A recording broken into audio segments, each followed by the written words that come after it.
Hello दोस्तों, कैसे हैं आप लोग। हेलो नहीं, हिलो। हिलो। हिलो क्यों? क्योंकि एग्ज़ाम है तो हिलना पड़ेगा थोड़ा बहुत। बिना हिले एग्ज़ाम नहीं हिलेगा, इसीलिए हिलो दोस्तों, नॉट हेलो दोस्तों। तो हमने पिछले जो वीडियोस थे उसमें हमने क्या क्या पढ़ रखा था उस पर आते हैं। तो बीएसआर पढ़ा, स्पीसीज़ पढ़ी, नेशनल पार्क्स पढ़े, हॉट स्पॉट्स पढ़े और भी बाकी चीज़ें पढ़ी। और आगे जो आज हम पढ़ेंगे वो पढ़ेंगे वाइल्ड लाइफ सेंचुरी, यानी कि वन्य जीव अभयारण्य। तो क्या होते हैं, भारत में कितने हैं, इन सब चीज़ों के बारे में पढ़ेंगे। आपको पता है ये सारी चीज़ें फैक्चुअल है, लेकिन आपको ये भी पता है कि इन सारी चीज़ों को याद कराने की जिम्मेदारी हमारी है। जैसे आपको मैंने नेशनल पार्क याद कराया, बीएसआर याद कराया, याद तो हो गया ना। नहीं हुआ तो भूल जाओ, नहीं हुआ तो भूल जाओ, एग्ज़ाम को भी और फैक्ट्स को भी। पर अगर याद रखना है तो बहुत ज़रूरी चीज़ें हैं, ये याद रखे जानी चाहिए ये सारी चीज़ें। इसी क्रम में आज हम लोग पढ़ने वाले हैं भारत के वन्यजीव अभयारण्य, और उसमें हम लोग जो चालू करेंगे वो हिमाचल प्रदेश से। एक और बात, क्योंकि एग्ज़ाम बहुत नज़दीक आ रहा है, इसीलिए हम प्रयास करेंगे कि चीज़ों को बहुत जल्द से जल्द ख़त्म किया जाए, ताकि चंद दिनों में आप उस चीज़ को रिविज़न कर सकें, अगर आप मेरे वीडियोज़ देखते हैं तो। और ये वीडियो ज़रूरी नहीं कि केवल इस वर्ष के लिए ही उपयोगी है, बल्कि ये किसी भी वर्ष की परीक्षा के लिए सबसे उपयोगी विषय है, क्योंकि इसे मैंने हॉलिस्टिकली कवर किया हुआ है। तो जब भी कोई साल आएगा इसे पढ़ के अगर आप देंगे तो बेहतर ही रहेगा। तो उसी क्रम में मैं आज जो चालू कर रहा हूँ वो वन्यजीव अभयारण्य है, और हम चालू करेंगे हिमाचल प्रदेश से। हिमाचल प्रदेश में हमने नेशनल पार्क में पढ़ा था, कौन कौन सा याद करके बताइए मुझे। हमने पढ़ा था ग्रेट हिमालय के बारे में नेशनल पार्क में, हमने पढ़ा था सिम्बलबारा के बारे में, हमने पढ़ा था पेन घाटी के बारे में, हमने पढ़ा था इंदर किला के बारे में, और हमने पढ़ा था सिंगलीला के बारे में। ये नेशनल पार्क थे सारे के सारे। लेकिन यहाँ जो है, ये जो है, ये हिमाचल प्रदेश में कौन सा है, चंद्रताल। चंद्रताल नेशनल पार्क में भी पढ़ा था हमने, और यहाँ भी पढ़ रहे हैं। और रेणुका, रेणुका के बारे में भी जान लेंगे। रेणुका एक वाइल्ड लाइफ सेंचुरी है, ठीक है। कहीं कहीं वेटलैंड, जब वेटलैंड पढ़ेंगे वहाँ वेटलैंड हो जाएगा, ये यहाँ पर वाइल्ड लाइफ सेंचुरी है। तो कौन कौन से हिमाचल प्रदेश में है, चंद्रताल रेणुका, चंद्रताल रेणुका। ओ चंदर, चंदर रेणुका से जाके मिल लो, रेणुका से जाके मिल लो हिमाचल प्रदेश में, वहाँ पे वाइल्ड लाइफ सेंचुरी में चंदर रेणुका से जाके मिल लो। तो हिमाचल प्रदेश में चंद्रताल और रेणुका। अब हम बात करेंगे उत्तराखंड। उत्तराखंड में हम जाएंगे तो मिलेगा हमें केदारनाथ, बिनशर, नंदूर। केदारनाथ, बिनशर, नंदूर। केदारनाथ, बिनशर, नंदूर। केदारनाथ तो सबको पता होगा उत्तराखंड में है, ये तो कोई कहने की बात नहीं। इसे वाइल्ड लाइफ सेंचुरी भी बताया गया है। एक है बिनसर और एक है नंदूर। तो याद रखना है, केदारनाथ है, बिनसर है और नंदूर है। तो हिमाचल प्रदेश में कौन कौन सा है, चंद्रताल है, रेणुका है, और उत्तराखंड में कौन सा है, केदारनाथ है, बिनसर है, नंदूर है। आगे हम बढ़ते हैं किधर, नई दिल्ली में। नई दिल्ली में है असोला घाटी। असोला घाटी, असोला घाटी है नई दिल्ली में, असोला घाटी है नई दिल्ली में। हिमाचल प्रदेश में चंद्रताल रेणुका है, उत्तराखंड में केदारनाथ, बिनसर, नंदूर है, और नई दिल्ली में असोला घाटी है। अब चलते हैं उत्तर प्रदेश में। उत्तर प्रदेश में कौन सा है, उत्तर प्रदेश में है बखीरा, बखीरा, कैमूर और महावीर स्वामी। बखीरा, कैमूर और Mahavir Swami wild life sanctuary, वन्यजीव अभयारण्य। सबके पीछे लगाते रहना, ठीक है। तो कौन कौन सा है, बखीरा वन्यजीव अभयारण्य, कैमूर वन्यजीव अभयारण्य और महावीर स्वामी वन्यजीव अभयारण्य। ये कहाँ है, उत्तर प्रदेश में है। तो कौन कौन सा है, पहला बखीरा, फिर कैमूर, फिर महावीर स्वामी। ये सारे कहाँ हैं, यूपी के अंदर हैं। तो अगर हम देखें तो हिमाचल प्रदेश में कौन सा है, हिमाचल प्रदेश में है चंद्रताल और रेणुका, उत्तराखंड में है केदारनाथ, बिनसर, नंदूर, दिल्ली में है असोला घाटी, और उत्तर प्रदेश में है बखीरा, कैमूर, महावीर स्वामी। आगे बढ़ते हैं, आगे बढ़ते हैं बिहार में। बिहार में है भीम बांध, गौतम बुद्ध, कांवड़ झील, कैमूर, वाल्मीकि, विक्रमशिला, गंगा डॉल्फिन। ये 6 जो हैं ये बिहार के हिस्से हैं, और बिहार के अंदर वाइल्ड लाइफ सेंचुरी हैं। याद रखिए, कैमूर यूपी में भी है, और याद रखिए कैमूर बिहार में भी है, दोनों ही जगहों पर है, दोनों ही जगहों पर है ये वन्यजीव अभयारण्य। तो कोई पूछ ले कि उत्तर प्रदेश में कैमूर वन्यजीव अभयारण्य है, तो जी है। और कोई पूछ ले क्या बिहार में कैमूर वन्यजीव अभयारण्य है, तो जी है।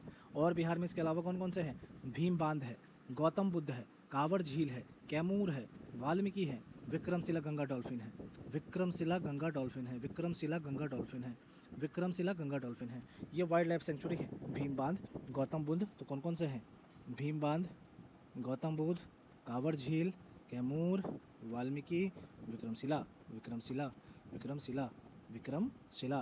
तो कौन कौन सा हमने याद किया, हिमाचल प्रदेश में चंद्रताल रेणुका, उत्तराखंड में केदारनाथ, बिनसर, नंदूर, नई दिल्ली में असोला घाटी, उत्तर प्रदेश में बखिरा, कैमूर, महावीर स्वामी।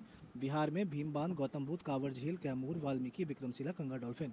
अब हम चलते हैं किधर? अब हम चलते हैं अरुणाचल प्रदेश में। अरुणाचल प्रदेश में पखुई, रिंगवारोला, रिंगवारोला, रिंगवारोला, सेसा ऑर्किड। ये कौन से हैं? ये कहाँ है? अरुणाचल प्रदेश में है। पखुई वन्य जीव अभ्यारण्य, रिंगवारोला, सेसा ऑर्चिड। पखुई, रिंगवारोला, सेसा ऑर्चिड। पखुई, रिंगवारोला, सेसा ऑर्चिड। असम में कौन सा है? दीपोरबिल और लाओखोवा। असम में है दीपोरबिल, लाओखोवा, दीपोरबिल, लाओखोवा। अरुणाचल प्रदेश में है पखुई, रिंगवारोला, सेसा ऑर्किड। पखुई, रिंगवारोला, सेसा ऑर्किड। बिहार में है भीमबांध, गौतम बुद्ध, कांवड़ झील, कैमूर, वाल्मीकि, विक्रमशिला, गंगा डॉल्फिन। आगे बढ़ते हैं, झारखंड की तरफ जाते हैं। झारखंड में हम क्या देखते हैं? डालमा, गौतम बुद्ध और पारसनाथ और पलामू। डालमा, गौतम बुद्ध, पारसनाथ, पलामू। डारमा, गौतम बुद्ध, पारसनाथ, पलामू। DGPPA। डालमा, गौतम बुद्ध, पारसनाथ, पलामू। डालमा, गौतम बुद्ध, पारसनाथ, पलामू। ये कहाँ है? ये झारखंड के अंतर्गत आते हैं। किसके अंतर्गत आते हैं जी? झारखंड के अंतर्गत आते हैं। तो बिहार के अंतर्गत कौन से आते हैं? तो बिहार में आते हैं भीमबांध, गौतम बुद्ध, कांवड़ झील, कैमूर, वाल्मीकि, विक्रमशिला। विक्रमशिला। तो भीमबांध, गौतम बुद्ध, कांवड़ झील, कैमूर, वाल्मीकि, विक्रमशिला। अरुणाचल प्रदेश में आएंगे पखुई, रिंगवारोला, सेसा ऑर्चिड। PRS, पखुई, रिंगवारोला, सेसा ऑर्चिड। असम में है दीपोरबिल और लाओखोवा, DL। असम में है दीपोरबिल और लाओखोवा। अब चलते हैं आगे छत्तीसगढ़ में। छत्तीसगढ़ में है अचानक मार। अचानक मार हमने MP में भी पढ़ा है कहीं पे, याद करिए, पंचमढ़ी के साथ में। तो यहाँ पे भी है, कुछ हिस्सा छत्तीसगढ़ का जिलों का लगता था, उसमें देखना मिल जाएगा तुम्हें। इसीलिए छत्तीसगढ़ में है अचानक मार, मार अचानक। सीता नदी, उदंती, बारन पवारा, बारन पावारा, बारन वपारा। नाम सब देख रहे हो? बारन वपारा, ओ बारन, ओ बारन वपारा, ओ बारन वपारा, ओ बारन वपारा। अचानक मार, अचानक मार। सीता नदी, उदंती, ओ उदंती। कहाँ उड़ उड़ के जा रही हो उदंती? बारन पवारा के पास जा रही हो। It is called Chhattisgarh, Chhattisgarh, Chhattisgarh. तो हमने पढ़ा झारखंड में डालमा, गौतम बुद्ध, पारसनाथ, पलामू। छत्तीसगढ़ में अचानक मार, सीता नदी, उदंती, बारन पवारा। उड़ीसा में चलते हैं। उड़ीसा में भितरकनिका, गहिरमाथा, चिल्का, नंदकानन, सिमलीपाल। भितरकनिका, गहिरमाथा, चिल्का, नंदकानन, सिमलीपाल। उड़ीसा में है भितरकनिका, गहिरमाथा, चिल्का, नंदकानन, सिमलीपाल। भितरकनिका, भितरकनिका, गहिरमाथा, चिल्का, नंदकानन, सिमलीपाल। सिमली गया था इमली खाने के लिए, कहाँ? उड़ीसा में। भितरकनिका भी था, हमने नेशनल पार्क पढ़ रखा है। इसमें 2-3 एक्स्ट्रा है, जैसे गहिरमाथा एक्स्ट्रा है, नंदकानन एक्स्ट्रा है और चिल्का एक्स्ट्रा है, तो इसको याद रखना है। बाकी तो सब है ही। इसके अलावा आता है तेलंगाना। तेलंगाना में है नागार्जुन सागर श्रीशैलम। नागार्जुन सागर श्रीशैलम अहमदाबाद में है ये। नागार्जुन सागर श्रीशैलम, नागार्जुन सागर श्रीशैलम कहाँ पे है? तेलंगाना में है। और आंध्र प्रदेश में भी मिलेगा ये हमें, क्योंकि दोनों का हिस्सा आता है ना, दोनों बाउंड्री शेयर करती है। तो कुछ हिस्से यहाँ पे भी मिलेंगे, कुछ हिस्से वहाँ भी मिलेंगे। तो नागार्जुन सागर श्रीशैलम, अमरावद और प्राणहिता, प्राणहिता और किन्नेर शानी, किन्नेर शानी, किन्नेर शानी, किन्नेर शानी कहाँ पर है ये? तेलंगाना में है बाबू साहब। आंध्र प्रदेश में क्या है बाबू साहब? आंध्र प्रदेश में क्या है बाबू साहब? आंध्र प्रदेश में है कोरिंगा, कोल्लेरू, पुलिकट, नागार्जुन सागर श्रीशैलम और कंबलकोंडा। कोंडा कोंडा, कंबलकोंडा, कंबलकोंडा, ओ कोंडा, कंबलकोंडा, कंबलकोंडा, कंबलकोंडा, कमलकोंडा, कमलकोंडा, कोरिंगा, कोलेरू, पुलिकट, नागार्जुन सागर श्रीशैलम, नागार्जुन सागर श्रीशैलम और कंबलकोंडा कहाँ है? आंध्र प्रदेश में है। कहाँ है? आंध्र प्रदेश में है। चलते हैं तमिलनाडु की ओर, चलते हैं तमिलनाडु की ओर। तमिलनाडु में आने से पहले तो अंडमान को देख ले। अंडमान में है टर्टल द्वीप, लेदर बैक कछुआ और कोरल। टर्टल द्वीप, लेदर बैक कछुआ, कोरल। टर्टल द्वीप, लेदर बैक कछुआ, कोरल। वाइल्ड लाइफ सेंचुरी किसमें है? ठीक है, ठीक है जी, ठीक है जी। अब चलते हैं तमिलनाडु। कोडाई कनाल, तमिलनाडु में कोडाई कनाल, सत्यमंगलम, सत्यमंगलम, कलक्कड़, कलक्कड़, अन्नामलाई, मुदुमलाई, वेदाथंगल, वेल्लानाडु, वेल्लानाडु, वेल्लानाडु, वेल्लानाडु, वेल्लानाडु। कोडाई कनाल, सत्यमंगलम, कलक्कड़, अन्नामलाई, मुदुमलाई, वेदाथंगल, वेल्लानाडु। वेल्ला, ओ बेल्ला है क्या जी? वेल्ला है तुम, कोई काम धंधा नहीं करते हो तमिलनाडु में जाकर के, वेल्ला हो। वेल्लानाडु, वेदांथंगल, मुदुमलाई, अन्नामलाई। अन्नामलाई पता है ना, अभी एक IPS था, वो भी, उसका नाम भी है के अन्नामलाई, और अभी वो चुनाव लड़ रहा है इस बार का। मोदी जी ने उनको टिकट दिया BJP से। तो अन्नामलाई जी हाँ IPS ऑफिसर थे, अभी चुनाव लड़ रहे हैं मेंबर ऑफ पार्लियामेंट के लिए, तो ध्यान रखना। ठीक है। अन्नामलाई, कलक्कर, सत्यमंगलम, कोडाईकनाल तमिलनाडु के ही हैं वो रहने वाले। तो चलो एक बार इसे याद कर लिया जाए। वापस से हमने कहाँ पढ़ा था। पहला हमने पढ़ा था जी कहाँ, हिमाचल प्रदेश में चंद्रताल रेणुका। उत्तराखंड में कहाँ पढ़ा था जी, केदारनाथ बिनसर तंदूर। नई दिल्ली में क्या पढ़ा था जी, असोला घाटी। उत्तर प्रदेश में क्या पढ़ा था जी, बखीरा कैमूर महावीर स्वामी। बिहार में कहाँ पढ़ा था जी, भीम बांध, गौतम बुद्ध, कांवर झील, कैमूर, वाल्मीकि, विक्रमशिला, गंगा डल्फिन। अरुणाचल प्रदेश में पढ़ा था पखुई, रिंगवारोला, सेसा और चीर। असम में पढ़ा था दीपोर बिल, लाओ खोआ। झारखंड में क्या पड़ा था जी, डालमा, गौतम बुद्ध, पारसनाथ, पलामू। छत्तीसगढ़ में क्या पड़ा था, अचानक मार, सीता नदी, उदंती, बारन पवारा। ओडिशा में क्या पड़ा था जी, भितरकनिका, गहिरमाथा, चिल्का, नंदकानन, सिमलीपाल। तेलंगाना में क्या पड़ा थी, नागार्जुन सागर, श्रीशैलम, अमराबाद जिला, प्राणहिता, किन्नेर स्वामी। आंध्र प्रदेश में क्या पड़ा था जी, कोरिंगा, कोल्लेरू, पुलिकट, नागार्जुन सागर, श्रीशैलम, कंबलकोंडा। अंडमान में क्या पड़ा था जी, टर्टल द्वीप, लेदरबैक कछुआ, कोरल। और तमिलनाडु में क्या पड़ा था जी, कोडाई कैनाल, सत्यमंगलम, कलक्कर, अन्नामलाई, मुदुमलाई, वेलाथंगल, वेल्लागाडू, वेल्लानाडु, वेल्लानाडु। अब हम जो चलते हैं केरला की तरफ, केरल की यात्रा करते हैं। केरल, केरल जी केरल।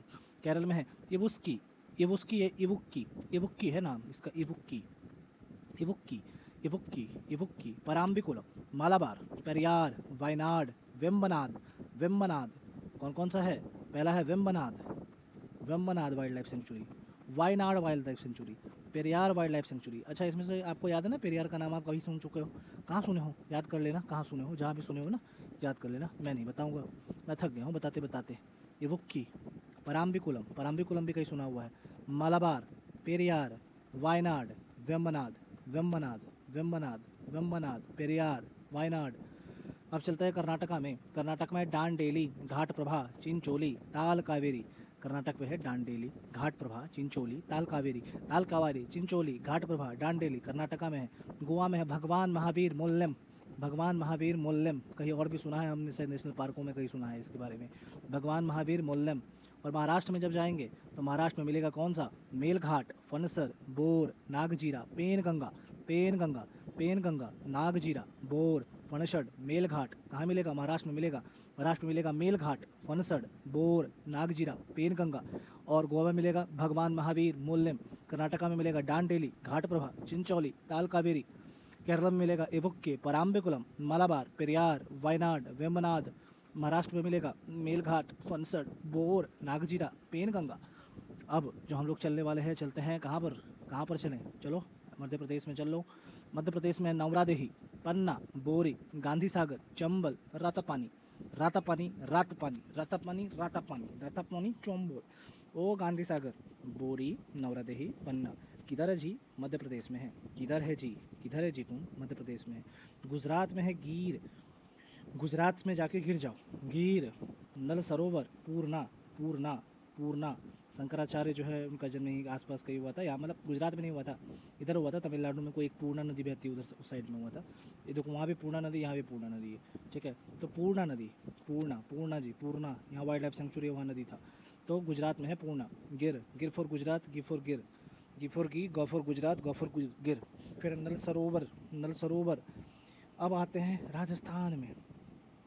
राजस्थान में Sariska, mount Abu, Jawahar Sagar, Sariska, mount Abu, Jawahar Sagar, Jawahar Sagar, mount Abu, Sariska. Chandigarh में देख लो भैया, चंडीगढ़ में देख लो भैया, चंडीगढ़ में है सुखना झील और सिटी बोर्ड, सुखना और सिटी बोर्ड, सुखना और सिटी बोर्ड, ये पंजाब के चंडीगढ़ में है। और पंजाब में है हरी के झील और नांगल, पंजाब में है हरी के झील और नांगल। पंजाब में है जी कौन सा, हरी के झील और नांगर। पंजाब में कौन सा, हरी के झील और नांगर। तो एक बार देख लें। आपने पढ़ा हिमाचल प्रदेश में चंद्रताल रेणुका, उत्तराखंड में आपने पढ़ा केदारनाथ, बिनसार नंदू, नई दिल्ली में आपने पढ़ा सोला घाटी, यूपी में पढ़ा बखीरा, कैमूर, महावीर, महावीर, महावीर स्वामी। बिहार में आपने पढ़ा भीम बांध, गौतम बुद्ध, कांवर झील, कैमूर, वाल्मीकि, विक्रमशिला, गंगा डॉल्फिन। अरुणाचल प्रदेश में आपने पढ़ा पखुई, रेंगबारोला, सिसा ऑर्किड। असम में आपने पढ़ा दीपोर बिल और लाओ खोआ। झारखंड में आपने पढ़ा डालमा, गौतम बुद्ध, पारसनाथ, पलामू। छत्तीसगढ़ में आपने पढ़ा अचानक मार, सीता नदी, उदंती, बारन पवारा। उड़ीसा में आपने पढ़ा भितरकनिका, गहिरमाथा, चिल्का, नंदकानन, सिमलीपाल। तेलंगाना में आपने पढ़ा नागार्जुन सागर, श्रीशैलम, अमराबाद, प्राणहिता, किन्नौर शानी। आंध्र प्रदेश में आपने पढ़ा कोरिंगा, कोल्लेरू, पुलिकट, नागार्जुन सागर, श्रीशैलम, कंबलकोंडा। अंडमान में आपने पढ़ा टर्टल द्वीप, लेदरबैक, कछुआ और कोरल। तमिलनाडु में आपने पढ़ा कोडाई कनाल, सत्यमंगलम, कलक्कड़, अन्नामलाई, मुदुमलाई, वेलाथंगल, वेल्लानाडु। केरल में आपने पढ़ा, केरल में आपने पढ़ा इवुक्की, पराम्बिकुलम, मालाबार, पेरियार, वायनाड, वेम्बनाड। कर्नाटक में आपने पढ़ा डांडेली, घाटप्रभा, चिंचौली, ताल कावेरी। गोवा में आपने पढ़ा भगवान महावीर मोल्लेम। महाराष्ट्र में आपने पढ़ा मेलघाट, फनसर, बोर, नागजीरा, पेनगंगा। गुजरात में आपने पढ़ा, गुजरात में आपने पढ़ा, गुजरात में आपने पढ़ा, क्या पढ़ा? नौरा दही और पन्ना पढ़ा क्या? नहीं, गुजरात में आपने पढ़ा पूर्णा, गिर और नल सरोवर। मध्य प्रदेश में आपने क्या पढ़ा? मध्य प्रदेश में आपने पढ़ा नौरा दही, पन्ना, बोरी, गांधी सागर, चंबल, रातापानी। ठीक है, महाराष्ट्र में आपने पढ़ा मेलघाट, फनसट, बोर, नागजीरा, पेनगंगा। कहाँ पढ़ा आपने? महाराष्ट्र में पढ़ा। फिर राजस्थान में आपने पढ़ा सरिस्का, माउंट आबू, जवाहर सागर। चंडीगढ़ में आपने पढ़ा सुखना झील और सिटी बॉर्डर। पंजाब में आपने पढ़ा हरिके झील और नांगल, हरिके झील और नांगल। याद रहेगा? याद रहेगा? याद नहीं रहेगा तो भूल जाओ। अब आते हैं पक्षी अभ्यारण्य में। छोटे छोटे हैं ये सब, याद रखिए तो फ़ायदा रहेगा। पक्षी अभ्यारण्य में आते हैं। पक्षी अभ्यारण्य में शुरू करते हैं हम लोग कहाँ से ना? उड़ीसा से शुरू करते हैं। उड़ीसा, उड़ीसा में पुरी है, वहाँ पे है चिल्का झील पक्षी विहार। उड़ीसा में है, नाम भी एक, वहाँ पे झील भी उड़ीसा में चिल्का झील, वहाँ पर है एक पक्षी विहार, चिल्का झील पक्षी विहार। ये हम लोग पढ़ रहे हैं बर्ड सेंचुरीज़। क्या पढ़ रहे हैं हम लोग? बर्ड सेंचुरीज़, बर्ड सेंचुरीज पढ़ रहे हैं, पक्षी अभ्यारण्य पढ़ रहे हैं। उड़ीसा में हमने पढ़ा चिल्का झील पक्षी विहार। आंध्र प्रदेश में नंदौर और चित्तूर 2 जगह है, वहाँ पर एक है मालापट्टी पक्षी विहार, एक है कौंडिन्य पक्षी विहार। मालापट्टी, ओ मालापट्टी और कौंडिन्य, कौंडिन्य ये कहाँ पर है जी? ये मालापट्टी और कौंडिन्य कहाँ पर है? तो याद रखना, आंध्र प्रदेश में। कहाँ पर है? नेल्लोर और चित्तूर में है। फिर तमिलनाडु के कांचीपुरम में है वेदाथंगल, वेदाथंगल, वेदाथंगल। और केरला में है कौन सा? वेम्बनाद, वेम्बनाद पक्षी विहार। वेदाथंगल तमिलनाडु में है, वेदाथंगल तमिलनाडु में है। और कर्नाटक में कौन सा है जी? कर्नाटक में मैसूर में है कौन सा? कर्नाटक में मैसूर में है रंगनथिट्टू, रंगनथिट्टू पक्षी विहार। गोवा में है सलीम अली पक्षी विहार। अब सलीम अली के बारे में ये मत पूछना कि सिर्फ यहीं पे पढ़ा है हमने कहीं और भी पढ़ा है, और वो है जम्मू कश्मीर में। जम्मू कश्मीर में हमने पढ़ा है। और क्या पढ़ा है हमने? नेशनल पार्क के अंदर पढ़ा है सलीम अली, किश्तवाड़ पढ़ा है ना, काजीनाग, याद करना। सलीम अली पक्षी विहार कहाँ पर है? गोवा में है। कहाँ पे है? गोवा में है। राजस्थान में है भरतपुर, वहाँ पर है घाना पक्षी विहार, घाना पक्षी विहार, घाना, घाना पक्षी विहार, घाना, घाना पक्षी विहार। हरियाणा में सुल्तानपुर पक्षी विहार, गुरुग्राम में है सुल्तानपुर पक्षी विहार। तो हम इसको देख लेते हैं। हरियाणा में हमने पढ़ा सुल्तानपुर पक्षी विहार, राजस्थान में हमने पढ़ा भरतपुर में घाना, गोवा में हमने पढ़ा सलीम अली, कर्नाटक में हमने पढ़ा रंगनथिट्टू, केरल में हमने पढ़ा वेम्बनाद, केरल में हमने पढ़ा वेम्बनाद, तमिलनाडु में हमने पढ़ा वेदाथंगल, वेदाथंगल। आंध्र प्रदेश और नेल्लोर चित्तूर में पढ़ा हमने मालापट्टी और कौंडिन्य। फिर हमने पढ़ा उड़ीसा में कौन सा? चिल्का झील, चिल्का झील। ठीक है, याद रहेगा। उड़ीसा में हमने पढ़ा चिल्का झील, आंध्र प्रदेश में हमने पढ़ा मालापट्टी कौंडिन्य, आंध्र प्रदेश में मालापट्टी कौंडिन्य, तमिलनाडु में वेदाथंगल, केरला में वेम्बनाद, कर्नाटक में रंगनथिट्टू, गोवा सलीम अली, राजस्थान घाना, हरियाणा सुल्तानपुर, राजस्थान घाना, हरियाणा सुल्तानपुर, हरियाणा सुल्तानपुर, सुल्तानपुर हरियाणा, घाना राजस्थान, राजस्थान घाना, सलीम अली गोवा, गोवा सलीम अली, कर्नाटक रंगनथिट्टू, रंगनथिट्टू कर्नाटक, कर्नाटक रंगनथिट्टू, वेदाथंगल तमिलनाडु, वेदाथंगल तमिलनाडु, तमिलनाडु वेदाथंगल, केरल वेम्बनाद, केरल वेम्बनाद, वेम्बनाद केरल, के वेम्बनाद केरल। आंध्र प्रदेश मालापट्टी कौंडिन्य, आंध्र प्रदेश मालापट्टी कौंडिन्य, मालापट्टी कौंडिन्य आंध्र प्रदेश। उड़ीसा चिल्का झील, चिल्का झील, चिल्का झील, चिल्का झील, झील झील झील, चिल्का चिल्का चिल्का चिल्का झील, झील झील चिल्का चिल्का, उड़ीसा। अब आते हैं भारत के प्रमुख वानस्पतिक उद्यान। इतना तो कर लो, इसके बाद फ्री हो जाएगा रटंत विद्या से, इसके बाद फ्री हो जाएंगे रटंत विद्या से। क्या करेंगे? रटना पड़ेगा ना, करना पड़ेगा। वानस्पतिक उद्यान है ये। वानस्पतिक उद्यान क्या होता है देख लो, यहाँ पे लिखा हुआ है। विश्व के विभिन्न क्षेत्रों से लाई गई पादपों की विशिष्ट प्रजातियां, स्थानिक पौधे एवं संकटग्रस्त प्रजातियों को संग्रह कर कृत्रिम रूप से बनाए गए आवास क्षेत्र में प्रतिस्थापन किया जाता है। ये कृत्रिम आवास बॉटनिकल गार्डन कहलाते हैं। समझ में आया? मतलब बहुत अलग अलग जगहों से, विभिन्न क्षेत्रों से ना किसी विशिष्ट प्रजाति को, स्थानिक पौधों को, संकटग्रस्त प्रजातियों को उठा करके एक जगह जमा कर दिया जाता है, वहाँ रखा जाता है, उसको पालन पोषा जाता है, बड़ा किया जाता है। वो जो क्षेत्र है, वो जो कृत्रिम घर है, उसको हम लोग बॉटनिकल गार्डन कहते हैं जी। समझ में आया जी? समझ में आया जी? चलो उत्तर प्रदेश देखते हैं। उत्तर प्रदेश, उत्तर प्रदेश में है झांसी बॉटनिकल गार्डन, उत्तर प्रदेश में है झांसी बॉटनिकल गार्डन। उत्तर प्रदेश से चालू कर रहे। झांसी, ओ झांसी, झांसी की रानी थी वो, यूपी में थी, यूपी में, यूपी में नहीं थी, यूपी में थी, यूपी में झांसी की रानी, यूपी। अब चलते हैं असम में। असम में देखो, असम में जूकम बॉटनिकल गार्डन गुवाहाटी में है।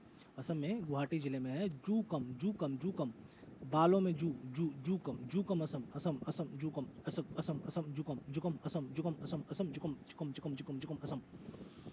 पश्चिम बंगाल में है लॉयल और गार्डन ऑफ मेडिकल प्लांट। ये जो लॉयल है ये दार्जिलिंग में है, एक और है पश्चिम बंगाल में ही, कोलकाता में है वो। आचार्य जगदीश चंद्र बोस, शिवपुर है एक जगह, वहाँ पर है। कोलकाता में एक जगह है शिवपुर, वहाँ पर है। अब कोलकाता पश्चिम बंगाल को अलग अलग नहीं मान लेना, क्योंकि ये कोलकाता में मूल रूप से, इसलिए मैंने कोलकाता के साथ यहाँ पर इसको हम अंडरलाइन किया है मैंने। ठीक है, कोलकाता का एक शिवपुर जिला का वहीं पर है ये। ठीक है, आचार्य जगदीश चंद्र बसु। आचार्य जगदीश चंद्र बसु कौन थे? बहुत बड़े प्राणी विज्ञानी थे, इनके बारे में पढ़ोगे ना मज़ा आ जाएगा। ठीक है, बहुत अच्छे व्यक्ति थे ये, बहुत ही अच्छे व्यक्ति थे आचार्य जगदीश चंद्र बसु।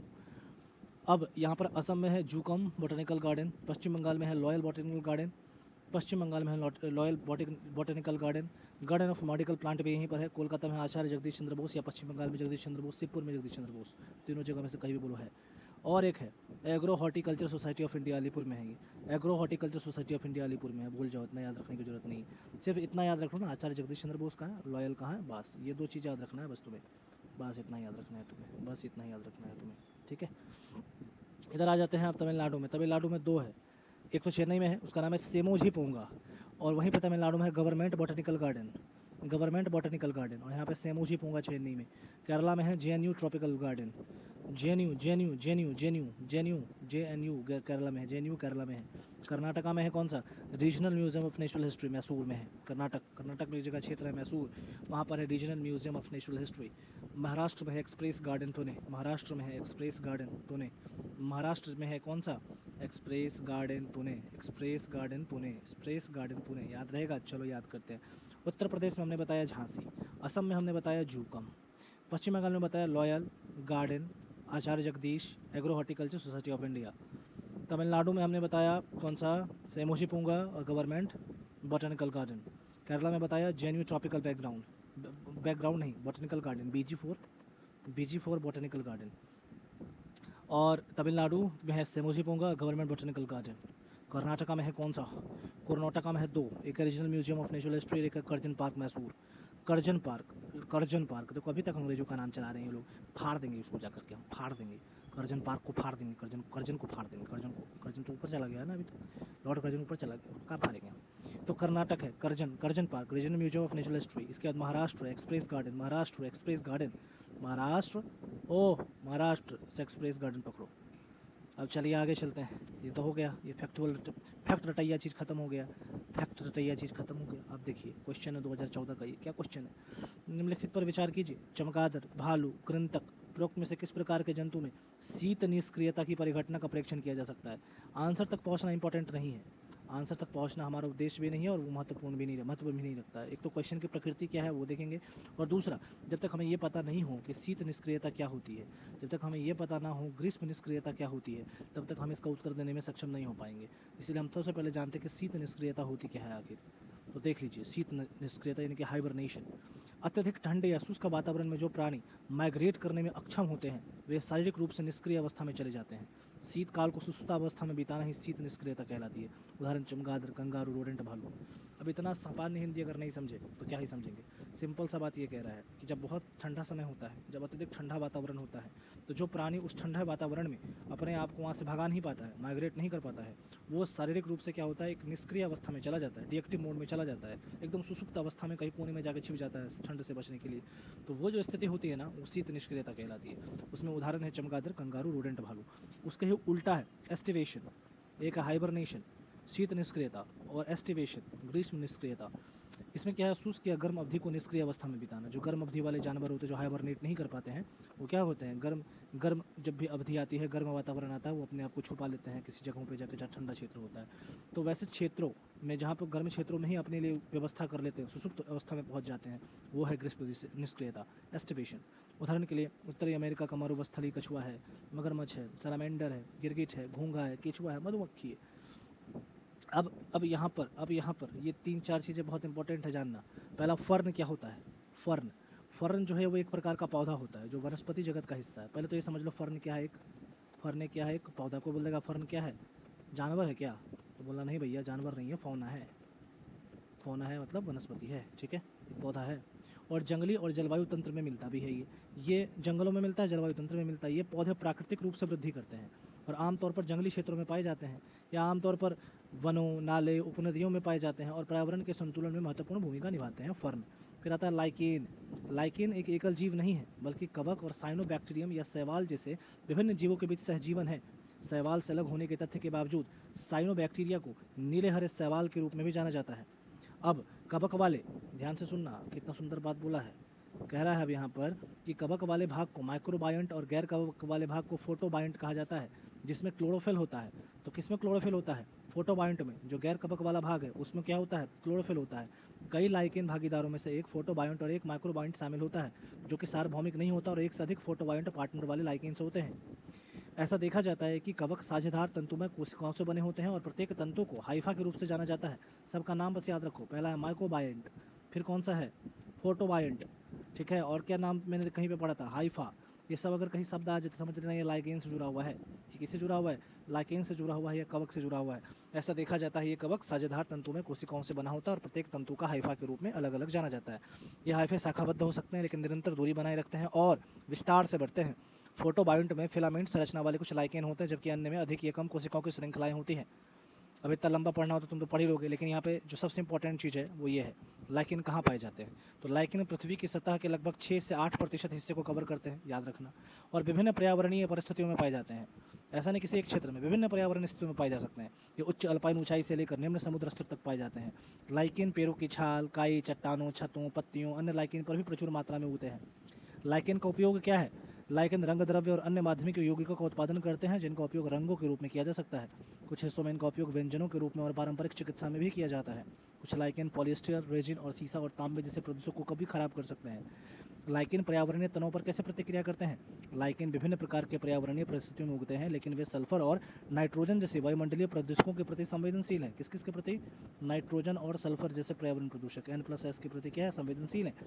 वायु प्रदूषण के कारण लाइकेन की आबादी में गिरावट आती है और इस प्रकार उन्हें संकेतक जीवों के रूप में उपयोग किया जा सकता है। याद हो गया, याद नहीं हुआ तो कोई बात नहीं, कॉन्सेप्ट समझ लो लाइकेन क्या है। और कोई पूछ दे इसमें 2-3 चीज़ पूछेगा। पहला पूछेगा लाइकेन क्या है, तो बोलना लाइकेन एक कवक है, ठीक है, इतना पहले याद रखना क्या है, कवक है। दूसरा क्या पूछेगा, कहाँ पाया जाता है, तो बोलना सभी प्रकार के पर्यावरणीय स्थितियों में पाया जाता है। पूछेगा कितना कवर करता है विश्व का, तो बोलना 6 से 8% पृथ्वी का कवर करता है, ठीक है। तो ये 3 चीज़ ही पूछ सकता है, इसके अलावा क्या ही पूछेगा यार। मॉस के बारे में देख लो। मॉस एक प्रकार का छोटा पौधा होता है जो आमतौर पर नम और ठंडे स्थानों में पाया जाता है, जैसे कि जंगलों की गहरी छाया वाले कोन और पत्थरों के ऊपर। यह पौधे अपने छोटे आकार और अधिकांश नमी में जीने की क्षमता के लिए प्रसिद्ध है। मॉस जलवायु तंत्र में भी पाया जा सकता है, जैसे कि आवंटन और नालों के किनारे, और इस प्रकार के पौधे अपनी विशेषता के कारण पर्यावरण के लिए महत्वपूर्ण है। तो अगर कोई पूछ दे मॉस क्या है, तो लिखना छोटा पौधा है एक, ये भी एक छोटा पौधा है। और कहाँ पाया जाता है ये, तो नम और ठंडे स्थान पे पाया जाता है। बस इतना लिख दो तो मज़े आ जाए, इसके बाद तो मज़ा आ जाए, फिर तो मज़ा आ जाए, मज़ा आ जाए। छत्रक मशरूम्स क्या होते हैं, मशरूम से क्वेश्चन आया था ना, गूची मशरूम, ये देख लो मशरूम क्या होते हैं। मशरूम जिसे टॉड स्टूल के नाम से भी जाना जाता है, कवक के मांसल और बीजाणु युक्त फलने वाले शरीर हैं। वे आमतौर पर जमीन के ऊपर मिट्टी या अपने भोजन स्रोत पर उगते हुए पाए जाते हैं। टोडास्टूल शब्द का प्रयोग आमतौर पर जहरीले माने जाने वाले कवक का वर्णन के लिए किया जाता है, जबकि मशरूम का उपयोग आमतौर पर उन कवक को वर्गीकृत करने के लिए किया जाता है जो खाने के लिए सुरक्षित है। इनमें क्लोरोफिल की कमी होती है और पौधों के विपरीत ये प्रकाश संश्लेषण में संलग्न नहीं होते। मशरूम नहीं होते, सुनो क्या है, क्लोरोफिल की कमी होती है और प्रकाश संश्लेषण में संलग्न नहीं होते।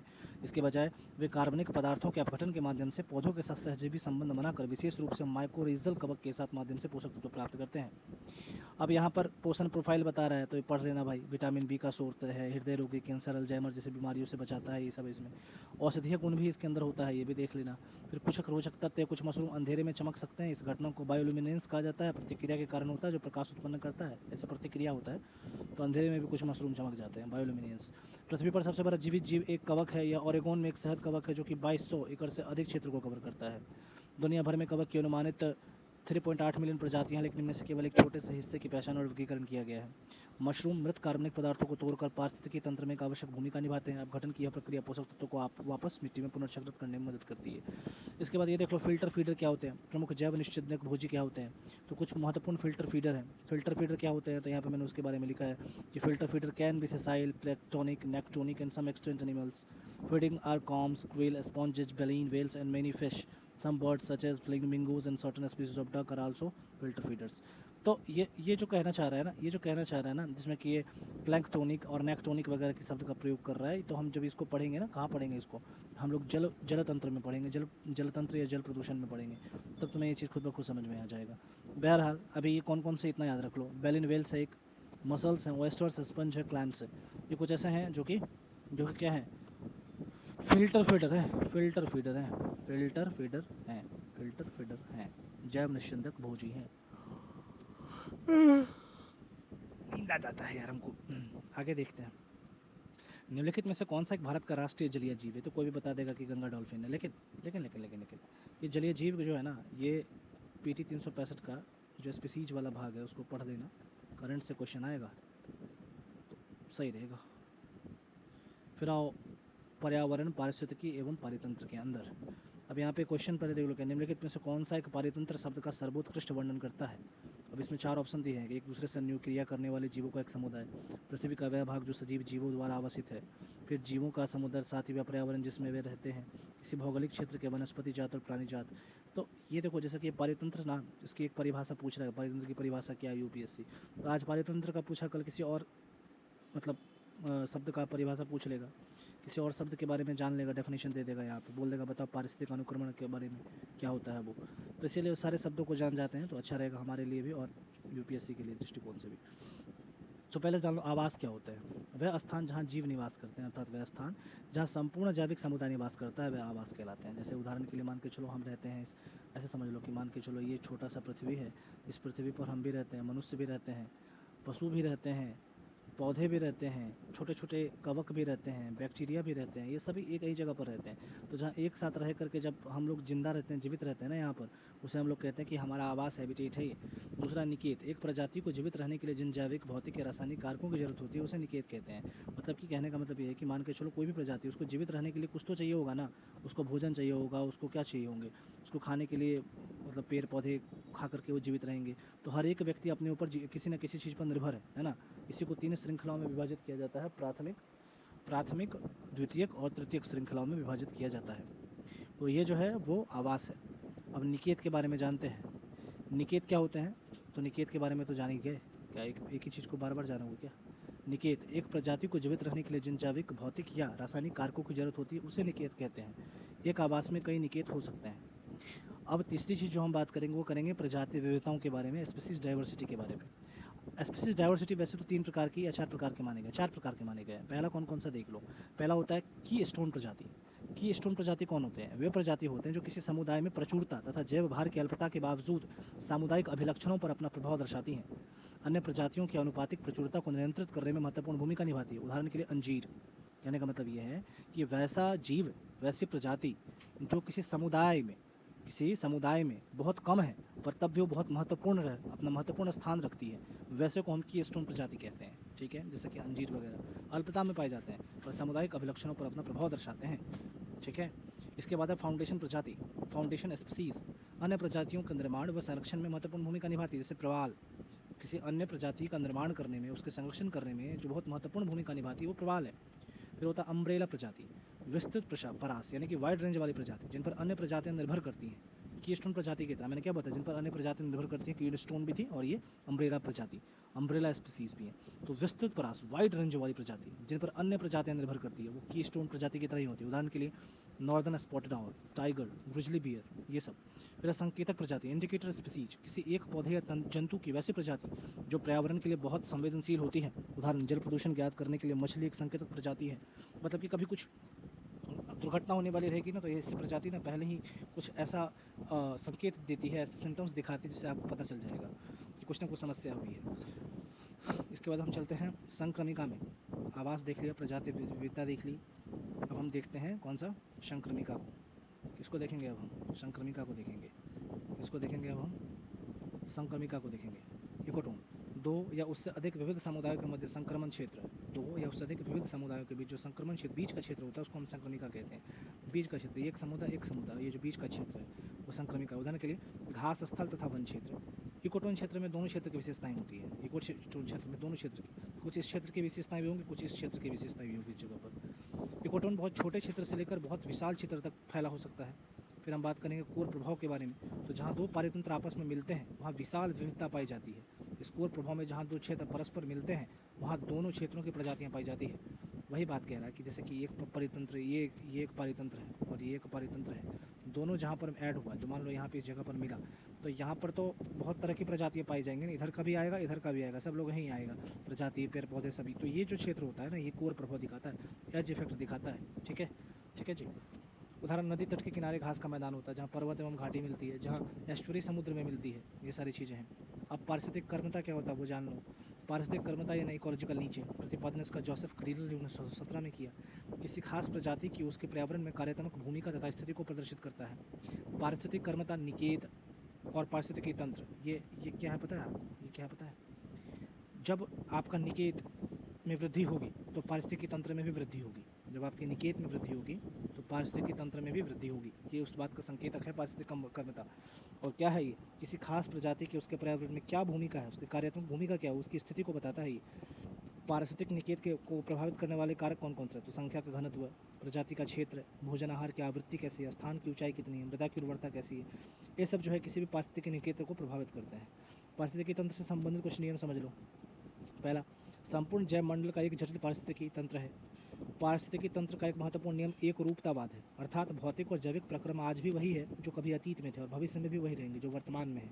केवल उनके परिमाण, तीव्रता, आवृत्ति या दर का मतलब उसमें वो होता है मतलब परिवर्तन होता है। इन सब चीज़ों में परिमाण में, तीव्रता, आवृत्ति, दर में परिवर्तन होता है, बाकी सभी चीज़ें सेम होती हैं। फिर बढ़ते पोषण स्तरों में ऊर्जा का प्रगामी क्षय होता है। प्रत्येक पोषण स्तर के जीवों को अपने पिछले पोषण स्तर के जीव से 10% ऊर्जा की ही प्राप्ति होती है और इसे ऊर्जा स्थानांतरण का 10% का नियम भी कहते हैं। बढ़ते पोषण स्तरों में शोषण द्वारा ऊर्जा का सापेक्षिक ह्रास बढ़ता है। ये सब आपको पीसीएस में पूछ सकता है। बढ़ते पोषण स्तरों में शोषण द्वारा ऊर्जा का सापेक्षिक ह्रास बढ़ता चला जाता है, अर्थात उच्च पोषण स्तरों के जीवधारियों में श्वसन के द्वारा ऊष्मा ह्रास अपेक्षाकृत अधिक होता है। सूर्यतप पारितंत्र की उत्पादकता को प्रभावित करने वाला सर्वाधिक महत्वपूर्ण कारक। सूर्यतप में कमी पारितंत्र की उत्पादकता और जैव विविधता दोनों में कमी लाती है। यही कारण है कि निम्न अक्षांशों से उच्च अक्षांश की ओर जाने पर सामान्यतः पारितंत्र की उत्पादकता और जैव विविधता में कमी आती है। सूर्यतप का मतलब होता है जो सूर्य है ना उसकी गर्मी। अगर कहीं पर कम गर्मी होगा तो जाहिर सी बात है वहाँ की जैव विविधता में कमी होगी, क्योंकि जहाँ पर गर्मी होता है वहीं वाष्पीकरण की क्रिया होगी, संघनन की क्रिया होगी, कंडेंसेशन की क्रिया होगी, अभिवहन की क्रिया होगी और वर्षा होगी, और वर्षा की वजह से वहाँ की जैव विविधता फलेगी फूलेगी। लेकिन जहाँ पे सूर्यतप की कमी होती है तो वहाँ की पारितंत्र की उत्पादकता और जैव विविधता दोनों में कमी आती है।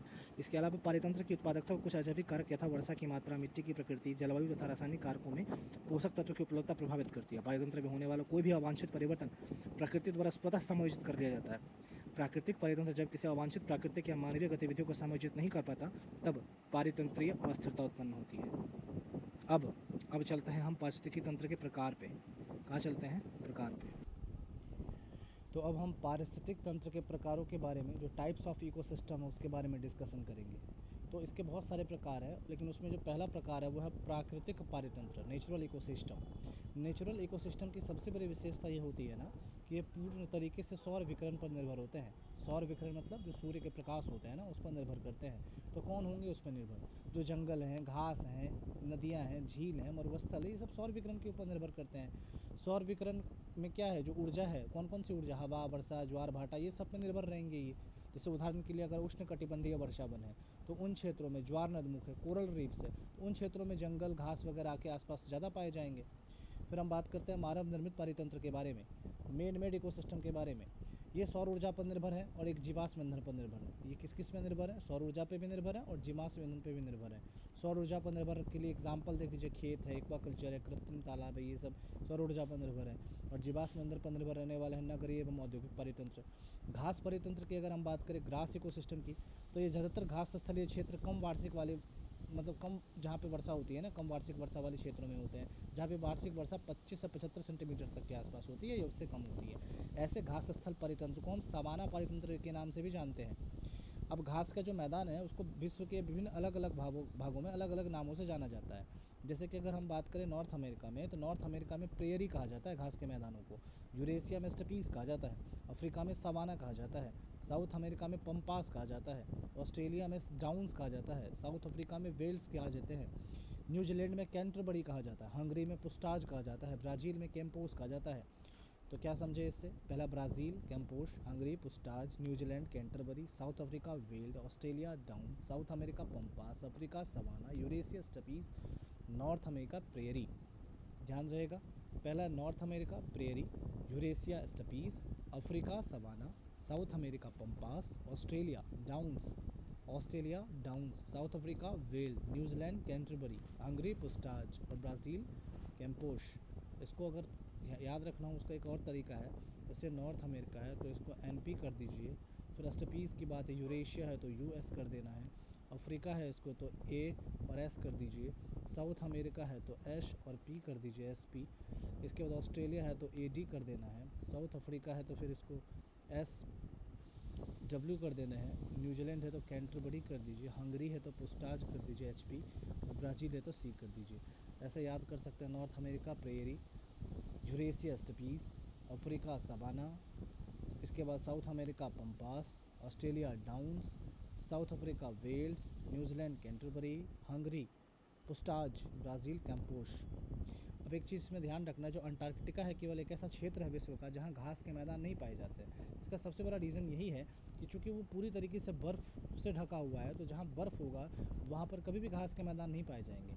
घास के मैदान वर्षा वनों में पाए जाएंगे, ना कि कहीं ठंडे मतलब बर्फ़ों के बीच में। अगर हम भारत में घास स्थल तंत्र के प्रकार के बारे में बात करें तो 5 प्रकार के हैं। इनको केवल इनके वर्ड्स को ध्यान में रखिएगा, बाकी याद करने की आवश्यकता नहीं है, याद होगा भी नहीं इसका नाम। पहला है सचीमा डिकेंथियम, इसके बाद है डिकेंथियम सचेरम इम्पेरेटा, एक है फायरामाइट सचेरम इम्पेरेटा, थीमेडा अरुंडिनेला, और एक है टेम्परेट अल्पाइन। ये है, बस इसके वर्ड को ध्यान में रखना, जैसे कि फ्रेगामाइट्स है, सेचिमा है, डिकेंथियम है, थेमेडा है, ये सब बस एक कुछ वर्ड हैं, उसको ध्यान में रखना है। फिर हम बात करते हैं मरुस्थल पारिस्थितिक तंत्र के बारे में, डेजर्ट इकोसिस्टम के बारे में। वैसे जब वर्ल्ड ज्योग्राफी कोई पढ़ेगा उसको तब पता चलेगा उत्तरी गोलार्ध, दक्षिणी गोलार्ध कहाँ से कर्क रेखा जाती है, मकर रेखा जाती है, तो थोड़ा ज्योग्राफी का नॉलेज होना चाहिए। मैं मान के चल रहा हूँ कि ये नॉलेज आपके पास पहले से होगा, क्योंकि एग्ज़ाम के एकदम क्लोज हैं आपको, तो इसीलिए मैं उसको ज्योग्राफी में जब पढ़ाऊँगा तो कवर कर दूँगा। लेकिन यहाँ तो आप समझ दीजिए कि ज़्यादातर मरुभूमि उत्तरी एवं दक्षिणी गोलार्ध के उष्णकटिबंधीय कर्क और मकर रेखा के पास महाद्वीप के पश्चिमी तट पर 15 से 35 डिग्री अक्षांश पर पाई जाती है। मरुभूमि वनस्पति 3 वर्गों में वर्गीकृत की जाती है। पहला वार्षिक शाकीय झाड़ी, फिर गूदेदार मरुस्थलीय पौधे, फिर झाड़ियाँ तथा छोटे वृक्ष। ये जो वार्षिक शाकीय झाड़ी है ना, ये पर्याप्त जल रहने पर ही उगती है। और ये जो गूदेदार मरुस्थलीय पौधे हैं, इसकी विशेषता ये होती है कि वो ज़्यादा समय तक अपने अंदर जल को संचित रखने की क्षमता रखते हैं, जैसे कैक्टस हो गए। क्यों रखते हैं जल को संचित करने की क्षमता? क्योंकि जो मरुस्थलीय क्षेत्र होते हैं ना, वहाँ पानी की बहुत समस्या होती है, और इस वजह से वहाँ की पौधे की संरचना ऐसी हो जाती है कि वो कम पानी को बहुत लंबे समय तक यूज़ करते हैं। और इसके लिए ज़रूरी है कि उसके अंदर वो योग्यता हो, वो विशेषता हो कि वो ज़्यादा समय तक जल संचित रख सकें। फिर तीसरा है झाड़ियाँ और छोटे वृक्ष, जैसे कि प्रोसिपस से प्रश्न भी यूपीएससी में आया है 2022 में, आई थिंक सो। तो झाड़ियाँ और छोटे वृक्ष जैसे कि प्रोसिपस, टैमेरिक्स, जिनकी जड़ें जल की सतह तक पहुँच जाती हैं, ये एक वहाँ पर पाए जाते हैं मरुभूमि में। ये 3 प्रकार की वनस्पतियाँ होती हैं। वार्षिक शाकीय झाड़ी, जब मरुभूमि में पर्याप्त जल रहेगा तभी उगेगा। गूदेदार मरुस्थलीय पौधे, जो जल को संचित रखने की क्षमता अपने पास रखते हैं मरुस्थलों में। और फिर झाड़ियाँ तथा छोटे वृक्ष, जो प्रोसिपस हैं, टैमेरिक्स हैं, जिनकी जड़ें जल की सतह तक पहुँच जाती हैं। मरुस्थलीय पौधों की विशेषताएं क्या है? पहला कि वहाँ के जो पौधे होंगे वो अधिकतर झाड़ियों के बीच में होंगे, पत्तियाँ नहीं होती, अगर होती भी है तो बहुत छोटी होती है और नुकीली होती हैं। तीसरा, पत्ती और तने गूदेदार होते हैं, जो ज़्यादा जल को संचित करके रखने के काम आते हैं। कैक्टस को देखेंगे भी कितना गूदेदार होता है, छुइएगा उसको कितना स्पंज की तरह करेगा वो। कुछ तनों में प्रकाश संश्लेषण के लिए क्लोरोफिल भी पाया जाता है, क्योंकि सूर्य की किरणें सीधी वहाँ पड़ती हैं मरुस्थलों में, तो ये एक है। अब बात करते हैं थोड़ा सा प्रमुख पादप प्रजातियों के बारे में। तो नागफनी, बबूल और यूफोर्बिया, ये कुछ प्रमुख पादप प्रजातियां हैं जो कि मरुस्थलों में उगती हैं। नागफनी है, बबूल है, यूफोर्बिया है। नागफनी है, बबूल है, यूफोर्बिया है। फिर मरुभूमि के कुछ जीव जंतु हैं जो कि मरुस्थलों में रहते हैं। कुछ चमगादड़ हो जाएगा, भारतीय गेजल, 4 सींग वाला हिरन, ग्रेट इंडियन बस्टर्ड, सारस, ब्लैक बक। मरुभूमि की जो जीव जंतु की विशेषताएं क्या होती है? आपको यहाँ जो मैंने विशेषता बताया, पौधों की बताई मैंने विशेषता। यहाँ के जीव जंतु की विशेषता जान लें। यहाँ के जीव जंतु की विशेषता ये है कि ये तेज़ दौड़ने वाले जीव होते हैं। पहला, ये तेज़ दौड़ने वाले जीव हैं। दूसरा, रात्रिचर स्वभाव, अर्थात दिन के समय सूर्य की गर्मी से ये दूर रहते हैं। दूसरा, गांठे यानी सांद्र मूत्र का उत्सर्जन करके जल को संरक्षित रखते हैं। जंतु या पक्षी सामान्यतः लंबी टांगों वाले, जिससे उनका शरीर गर्म धरातल से दूर रहता है। यहाँ पर क्या समझ में आया? पहला, ऐसे जीव जो हैं बहुत तेज़ दौड़ेंगे। दूसरा, दिन के समय सूर्य की गर्मी से दूर रहते हैं, इसलिए रात के समय में बाहर निकलते हैं, क्योंकि दिन भर गर्मी रहता है तो बाहर निकलना बड़ा मुश्किल है। तीसरा, गांठे मूत्र का उत्सर्जन करके जल को संरक्षित रखते हैं। और तीसरा, ये सामान्यतः लंबी टांगों वाले होते हैं, जिससे इनका शरीर जो है वो गर्म धरातल से, जो मरुस्थल तो गर्म होता है ना, उससे दूर रख सके इनके शरीर को, इससे लंबी टांगें होती हैं। ऊँट को देख लीजिए कितने दूर होते हैं। यहाँ के प्रमुख वृक्ष कौन कौन सी है? तो ओक है, पाइन है, बर्च है, रोडोडेंड्रॉन है, ये सब वहाँ के वृक्ष पाए जाते हैं। ओक, पाइन, बर्च, रोडोडेंड्रॉन, ये सब। अब टुंड्रा पारितंत्र, टुंड्रा इकोसिस्टम के बारे में जानते हैं। टुंड्रा का अर्थ होता है बंजर भूमि। संसार के उन भागों में ये पाए जाते हैं जहाँ की पर्यावरणीय दशाएं बहुत कठिन होती हैं। ये 2 प्रकार के माने गए हैं, एक तो है आर्कटिक टुंड्रा और दूसरा है अल्पाइन टुंड्रा। एक है आर्कटिक टुंड्रा और दूसरा है अल्पाइन टुंड्रा। आर्कटिक टुंड्रा का वितरण जो है वो उत्तरी कनाडा, अलास्का, रूस, साइबेरिया इन जैसे क्षेत्रों में है।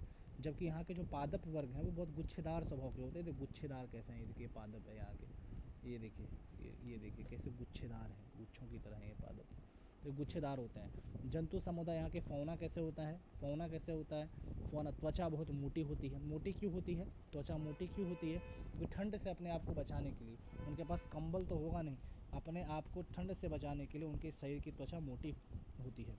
इसके बाद जो स्तनधारी जीव वहाँ के होते हैं, उनके शरीर का आकार बड़ा और पूँछ और कान बहुत छोटे होते हैं। शरीर का आकार बड़ा होगा, पूँछ और कान छोटे होंगे। तीसरा है ध्रुवीय भालू यहाँ पाए जाएंगे, रेंडियर पाए जाएंगे, सील पाए जाएंगे, वोलरस पाए जाएंगे, कस्तूरी बैल पाए जाएंगे, लैमिंग पाए जाएंगे, गिलहरी पाई जाएगी, आर्कटिक लोमड़ी पाई जाएगी। ये सब कहाँ के हैं, ये आर्कटिक टुंड्रा के जीव जंतु हैं, जंतु समुदाय हैं। और वही दूसरी तरफ अगर हम बात करें अल्पाइन टुंड्रा की, अगर हम बात करें अल्पाइन टुंड्रा की, तो अल्पाइन टुंड्रा जो है वो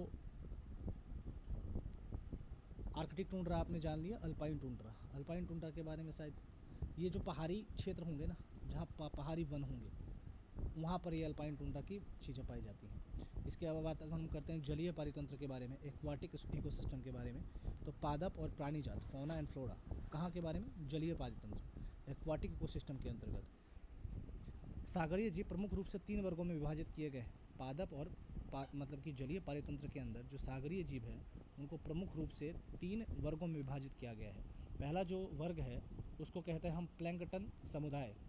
क्या कहते हैं, प्लैंकटन समुदाय, प्लैंकटन ऑर्गेनिज्म। यह सागर तल से 200 मीटर गहरे भाग में जल के ऊपरी भाग में पाए जाने वाले सूक्ष्म जीव जंतु और पादप होते हैं।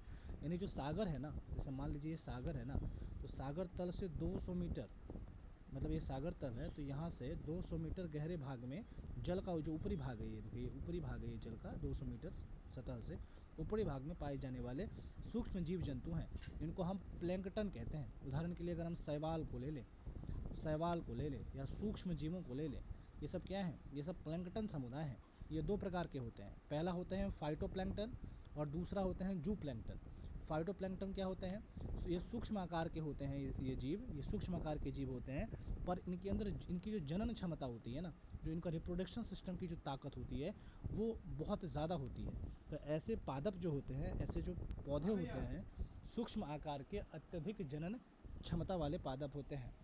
प्रकाश संश्लेषण की क्रिया से अपना भोजन तैयार करते हैं, अर्थात स्वपोषी होते हैं। प्रकाश संश्लेषण की क्रिया से अपना भोजन तैयार करते हैं, इसीलिए स्वपोषी होते हैं, खुद से अपना भोजन बनाते हैं। उदाहरण के लिए शैवाल को ले लीजिए, डाइटम को ले लीजिए, गोयालॉक्स को ले लीजिए, जिम्नोडियम को ले लीजिए। ये सब जो ये शैवाल होते हैं ना, कभी आपने देखा होगा ना कि सागर के जल के ऊपर एक हरे हरे टाइप से जो है एक छोटा छोटा आपको दिखेगा, वो हरा हरा टाइप का कुछ तैरता हुआ, वही शैवाल होता है। ठीक है, उसको हम शैवाल कहते हैं। ठीक है, ये हरे पादप होते हैं, सागरीय जल के ऊपरी भाग में तैरने वाले हरे पादप होते हैं। फिर हम बात करते हैं जू प्लैंक्टन्स के बारे में।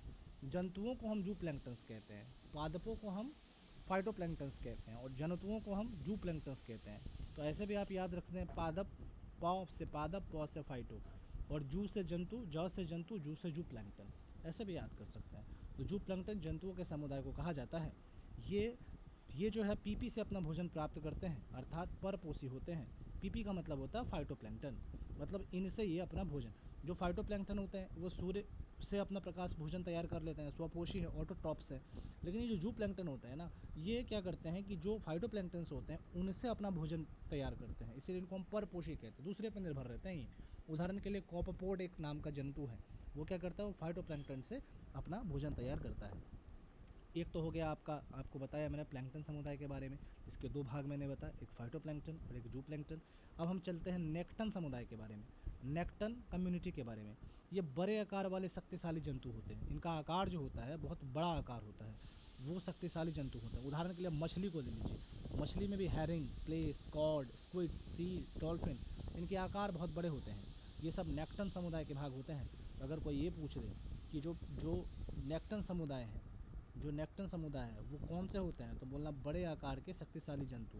कोई पूछ दे कि प्लैंक्टन समुदाय कौन होते हैं, तो बोलना कि 200 मीटर के गहरे भाग में जल के ऊपर जो सूक्ष्म जीव जंतु होते हैं वो प्लैंक्टन समुदाय कहलाते हैं। नेक्टन बड़े आकार वाले जीव जंतु जो होते हैं। और तीसरा जो है बेंथिक समुदाय। कौन सा समुदाय, बेंथिक समुदाय।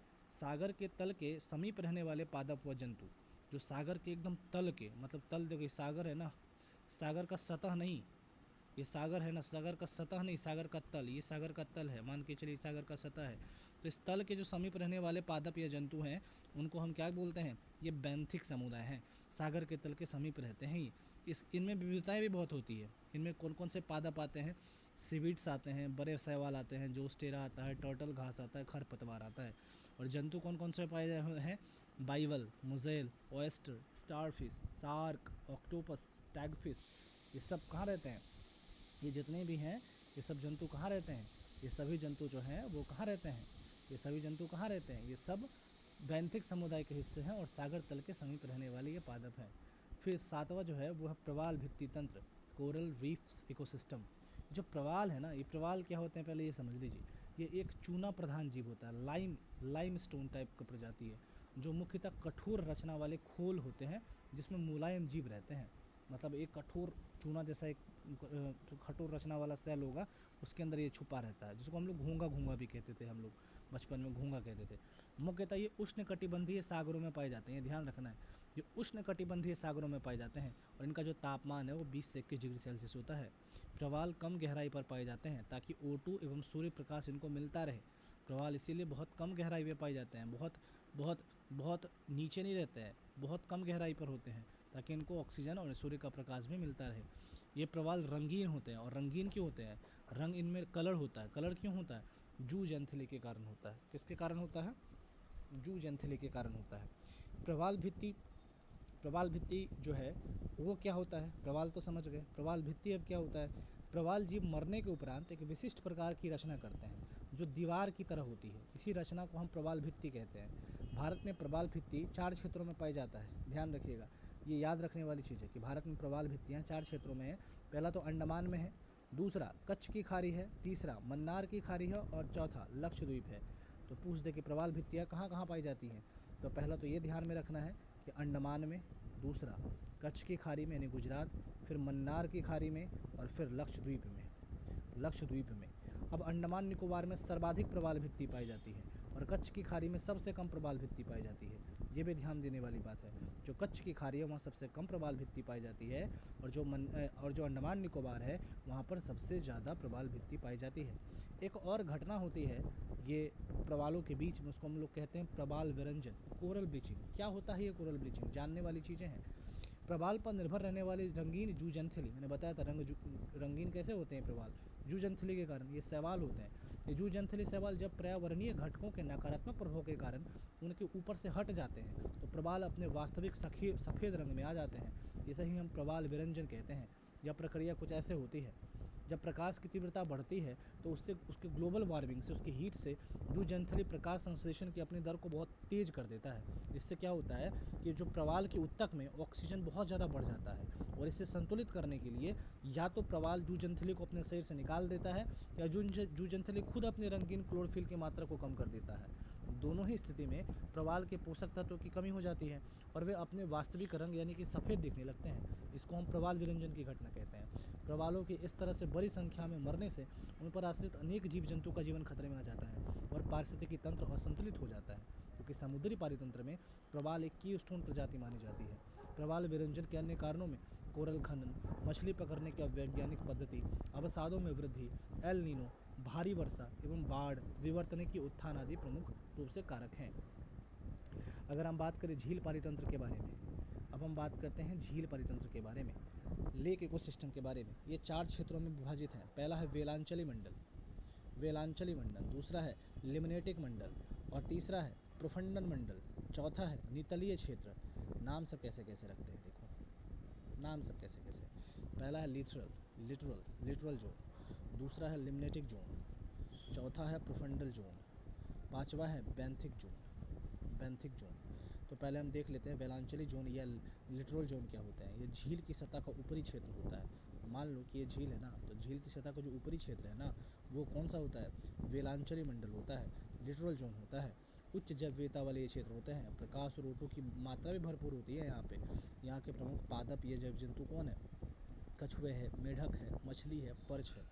कछुए, मेढक, मछली, पर्च। फिर आता है लिमनेटिक मंडल। लिमनेटिक मंडल गर्म व प्रकाश की उपलब्धता होती है यहाँ पर, ये बहुत गर्म होते हैं और यहाँ पर प्रकाश की उपलब्धता होती है।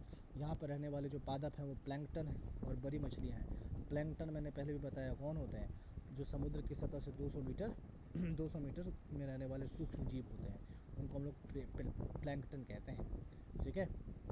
प्रोफंडल जोन क्या होता है, ये बहुत गहराई में होते हैं। जो झील की जो गहराई होती है ना, उसको हम प्रोफंडल कहते हैं। मान लो ये क्षेत्र, इस क्षेत्र को हम क्या कहेंगे, प्रोफंडल जोन है, क्योंकि गहराई में होते हैं। यहाँ पे प्रकाश की और जो ऑक्सीजन होती है O2 उसकी कमी होती है, ये ठंडा भी कम होता है और यहाँ पौधे भी कम पाए जाते हैं, पौधों का अभाव ही होता है, पौधा होता ही नहीं है यहाँ पर। और अंत में जो आता है वो आता है नितलीय क्षेत्र, यानी कि बेंथिक जोन। यह अप्रकाशित क्षेत्र होता है, अर्थात यहाँ प्रकाश नहीं होता है और अधिकांश यहाँ पर क्या होते हैं, डिकम्पोजिटर पाए जाते हैं, अपघटक पाए जाते हैं यहाँ पर। क्योंकि यहाँ पे सबसे ज़्यादा क्या होता है, यहाँ पर सबसे ज़्यादा क्या होते हैं, अप्रकाशित क्षेत्र है, तो यहाँ पर कभी भी प्रकाश संश्लेषण की क्रिया नहीं होगी, तो यहाँ पेड़ पौधे बहुत कम उगेंगे, है ना। और यहाँ पर ज़्यादा जब पेड़ पौधे नहीं उगेंगे तो यहाँ पर ज़्यादा क्या पैदा होंगे, अपघटक, जो कि किसी चीज़ को किसी चीज़ में कमी करने का प्रयास करेंगे। उदाहरण के लिए यहाँ पे ड्वेलिंग फिश पाई जाती है।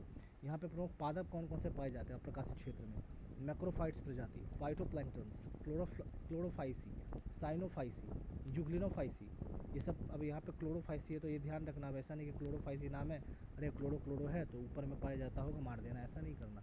कभी आ जाए तो क्लोरो मतलब समझ जाना ये नीचे की ही बात कर रहा है। प्रमुख जीव जंतु कौन है, कछुआ है, मेढक है, मछली है, जू प्लैंकटन है, केकड़ा है, मच्छर है, घोंगा है, टेडपोल है, बत्तख है, ये सब वहाँ पर बेंथिक जोन में पाए जाते हैं। अब आगे बढ़ते हैं, अब आगे बढ़ के हम लोग चलेंगे कहाँ पर, आर्द्र भूमि पारितंत्र में, वेटलैंड इकोसिस्टम, ये सबसे महत्वपूर्ण है। आर्द्र भूमि हम किसको कहते हैं, आर्द्र भूमि कहते हैं जो दलदल होते हैं, जो मॉसेस होते हैं, जो पंख भूमि होती है, फेन्स होते हैं, जो पीठ भूमि होती हैं, या जो जल होती है, उस क्षेत्र को हम आर्द्र भूमि कहते हैं। ठीक है। आर्द्र भूमि का वर्गीकरण या क्लासिफिकेशन ऑफ वेटलैंड्स हम देख लें। इसको दो भागों में बांटा गया है आर्द्र भूमि को। इसको कितने भागों में बांटा गया है, दो भागों में। पहला कौन सा भाग है, पहला है समुद्री तटीय आर्द्र भूमि। पहला कौन सा है, समुद्री तटीय आर्द्र भूमि, मरीन कोस्टल वेटलैंड। और दूसरा है अंतःस्थलीय आर्द्र भूमि, इनलैंड वेटलैंड। ठीक है। ये जो समुद्री तटीय आर्द्र भूमि है, इसमें खाड़ी और जल डमरूबद्ध आते हैं, समुद्री उपजार या जलीय बेड़ आते हैं, कोरल रीफ्स आते हैं, पथरीला समुद्र तट आता है, नाम से ही है कि समुद्र या तटीय, समुद्र के पास या नदियों के पास जो तट होते हैं वहाँ पर ये आर्द्र भूमियाँ होती हैं। पथरीला समुद्र तट होता है, बालू, गोटी और कंकर तट होते हैं, ज्वार नदमुख एस्टुरीज यहाँ होंगे, लैगून यहाँ होंगे, मैंग्रोव्स यहाँ पे होंगे। और जो अंतःस्थलीय आर्द्र भूमियाँ हैं वहाँ पे झील, तालाब, डेल्टा, स्ट्रीम या क्रीक, अनूप या कच्छ, स्वैम्प या मॉर्सस जिसको कहते हैं वो पाए जाएंगे। यहाँ पे तीन चीज़ें हैं, तीन शब्द ऐसे हैं जिसको आपको समझ जाना चाहिए, बेसिकली चार। पहला अनूप क्या होते हैं, अनूप मतलब वही मैंग्रोव को ही अनूप कहते हैं। फिर कच्छ क्या होते हैं, फिर दलदल क्या होते हैं, और फेन क्या होते हैं। ये जो अनूप होते हैं ना, यहाँ वृक्ष पाए जाते हैं, अनूप में वृक्ष पाए जाते हैं और इनका संबंध बहते जल से होता है, तो बहता जल यहाँ पर पाया जाता है और यहाँ पर वृक्ष भी पाए जाते हैं। जबकि कच्छ में वृक्ष नहीं पाए जाते पर यहाँ भी जल बहता है। तो अगर कोई पूछ दे अनूप में वृक्ष नहीं पाए जाते, तो जी नहीं, गलत हो जाएगा। अनूप में वृक्ष पाए जाते हैं, पर क्या कच्छ में पाए जाते हैं, तो जी नहीं, कच्छ में नहीं पाए जाते हैं। दलदल क्या होते हैं, बॉग क्या होते हैं, ये वृक्ष युक्त भी हो सकते हैं और वृक्षहीन भी हो सकते हैं, यानी कि यहाँ वृक्ष हो भी सकता है और वृक्ष नहीं भी हो सकता है। ये क्षेत्र कैसे होते हैं, जलमग्न मृदा में होते हैं, मतलब जहाँ की मिट्टी खुद जल में भीगी हुई है, आप पैर देंगे अंदर ही चले जाएंगे सीधा। तीसरा, पीठ का संचय यहाँ पर होता है। और चौथा, अम्लीय प्रकृति के होते हैं ये, इनका पीएच मान ज़्यादा होता है, तो पीठ का संचय होता है और अम्लीय प्रकृति के होते हैं ये। और फेन क्या होता है, जिस दलदल को जल की प्राप्ति वर्षा से नहीं भौम जल से होती है उसे हम फेन कहते हैं। क्या कहते हैं, फेन कहते हैं कि जिस दलदल को जल की प्राप्ति वर्षा से नहीं होती है, जबकि भौम जल से होती है, भूमिगत जल से जहाँ से उसको जल प्राप्त होता है, उसको हम फेन कहते हैं। और इसकी जो प्रकृति होती है ना, ये अम्लीय होती है, सॉरी अम्लीय नहीं होती है, इसकी प्रकृति अम्लीय नहीं होती है, जबकि दलदलों की होती है। अब जो ये है सबसे इम्पोर्टेंट है, आर्द्र भूमि पर रामसर कन्वेंशन से हमेशा प्रश्न पूछने की संभावना रहती है, तो इसीलिए इसको बहुत ध्यान में रखना है। रामसर कन्वेंशन क्या है, आर्द्र भूमियों के संरक्षण के लिए एक अंतर्राष्ट्रीय समझौता है। यह एकमात्र वैश्विक संधि या पारिस्थितिकी तंत्र को लेकर इसकी स्थापना 1971 में यूनेस्को द्वारा की गई थी और 1975 से ये लागू हो गया है। भारत ने 1 फरवरी 1982 को इसमें हस्ताक्षर किया था। 3 इसमें स्तंभ है: बुद्धिमानी पूर्ण उपयोग करो, अंतर्राष्ट्रीय महत्व की आर्द्रभूमि की सूची जारी करता है और अंतर्राष्ट्रीय सहयोग प्राप्त करता है। इससे संबंध में एक बहुत महत्वपूर्ण तथ्य है, जो सुंदरवन है वो भारत का सबसे बड़ा रामसर स्थल है, ये ध्यान रखना है। दूसरा, हिमाचल प्रदेश में रेणुका सबसे छोटा वेटलैंड है। अभी सब के बारे में हम बताएंगे आपको कि ये सुंदरवन कहाँ है, रेणुका कहाँ है, ये सब। फिर चिल्का झील और केवलादेव राष्ट्रीय उद्यान राजस्थान में है, जो भारत के पहले रामसर स्थलों के रूप में मान्यता दी गई थी। तो चिल्का झील को और केवलादेव को पहला रामसर स्थल माना गया था। हिमाचल प्रदेश में जो रेणुका है वो सबसे छोटा रामसर स्थल है। सुंदरवन जो है वो भारत का सबसे बड़ा रामसर स्थल है। दुनिया की पहली रामसर साइट 1974 में ऑस्ट्रेलिया में एक है कोबोर्ग प्रायद्वीप, उसको दिया गया था दर्जा पहला, कोबोर्ग प्रायद्वीप। यूनाइटेड किंगडम में, यूके में सबसे ज़्यादा रामसर साइटें हैं। एक है मॉन्ट्रियक्स रिकॉर्ड, ये क्या होता है, या मॉन्ट्रो रिकॉर्ड भी कई लोग कहते हैं। ये क्या करता है, जो अंतर्राष्ट्रीय महत्व की आर्द्रभूमि होती है उसकी सूची में आर्द्रभूमि स्थलों को रजिस्टर करके ये रखता है। जैसे कि लोकटक झील मणिपुर में और केवलादेव, ये भारत में 2 मॉन्ट्रियक्स रिकॉर्ड स्थल हैं, क्योंकि सबसे पहले मतलब ये जो केवलादेव है सबसे पहले जो है क्या हुए थे, रजिस्टर्ड हुए थे रामसर साइट्स में। और ये लोकटक झील ये जो है कहाँ है, मणिपुर में है। 1993 में स्थापित चिल्का झील को 2002 में हटा दिया गया था। ठीक है। अब भारत में 75 आर्द्रभूमि क्षेत्र है, ये सबसे महत्वपूर्ण है। ये सब तो चलो ठीक है, ऊपरी बातें थी, इतना इंपॉर्टेंट था भी नहीं, लेकिन ये बहुत इंपॉर्टेंट है, कोई कैसे भी क्वेश्चन बन जाएगा। और सबसे बड़ी बात ये है कि इसको याद करना पड़ेगा, तो आओ करा दूँ याद, फिर इसको आओ करा दूँ याद, करते हैं इसको याद। कहाँ से चालू करें, जम्मू कश्मीर से करते हैं, जम्मू कश्मीर से। तो जम्मू कश्मीर में चलें, और जम्मू कश्मीर देखिए, पहला है वुलर झील, दूसरा है होकेरा, तीसरा है सुरेंसर मानेसर झील, चौथा है हाईगम और पांचवा है सालबाग। कौन कौन सा है, वुलर झील, होकेरा, सुरेंसर मानेसर झील, हाईगम, सालबाग। कहाँ पे है, जम्मू कश्मीर में है। ओह, जम्मू कश्मीर में क्या है, वुलर झील है, होकेरा है, सुरेंसर है, हाईगम है, सालबाग है, हाईगम है, सुरेंसर मानेसर झील है, होकेरा आर्द्रभूमि है, वुलर झील है। अब हम बात करते हैं हिमाचल प्रदेश का। हिमाचल प्रदेश में 3 हैं। पहला तो चंद्रताल है, कितनी बार पढ़ चुके हैं, रेणुका कितनी बार पढ़ चुके हैं, पोंग डैम ये अलग से है, ये लेक है। ये जहाँ पे डब्लू लिखा हुआ है ना, ये डब्लू, ये वेटलैंड है, ये आर्द्रभूमि है, ये आर्द्रभूमि का निशानी है। डब्लू फोर वेटलैंड आर्द्रभूमि। ठीक है। और ये हिमाचल प्रदेश में है चंद्रताल, पोंग डैम, रेणुका। फिर हम चलते हैं उत्तराखंड में आसन community reserve, CR4 community reserve, संरक्षित क्षेत्र, सामुदायिक क्षेत्र, इसको कहते हैं कम्युनिटी रिजर्व। ठीक है, कम्युनिटी रिजर्व, आसन कम्युनिटी रिजर्व, इसको भी आर्द्रभूमि क्षेत्र के रूप में दर्जा दिया गया है, वेटलैंड में दर्जा दिया गया है। उत्तराखंड में है आसन। बिहार में है कवरताल या कांवर झील, दोनों ही कहते हैं, कवरताल आर्द्रभूमि या कांवर झील। ये कहाँ है, ये बिहार में है। ये कहाँ है, बिहार में है, याद रखना है, कहाँ है, बिहार में है। फिर असम में चलते हैं, असम में है दीपोरबिल। मणिपुर में है लोकटक झील है मणिपुर में, मॉन्ट्रेक्स में भी शामिल किया गया है, याद रखना है।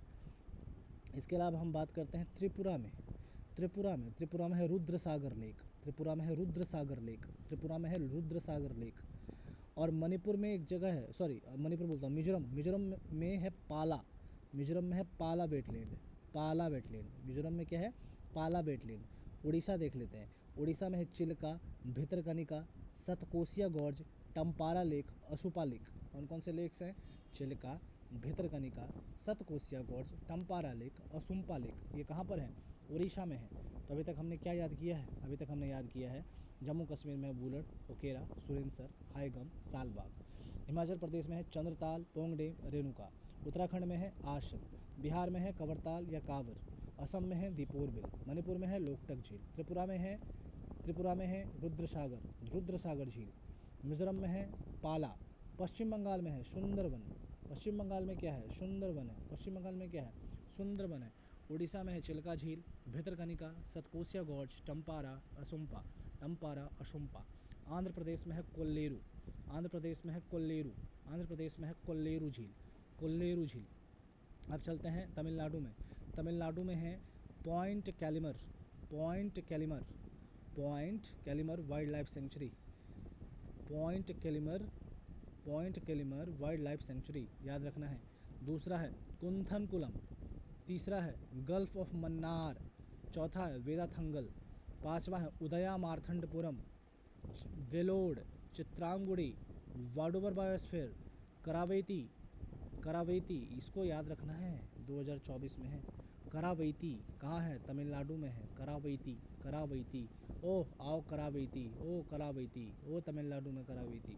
Longwood solar reserve, Longwood solar reserve forest, Longwood solar reserve forest 2024 में।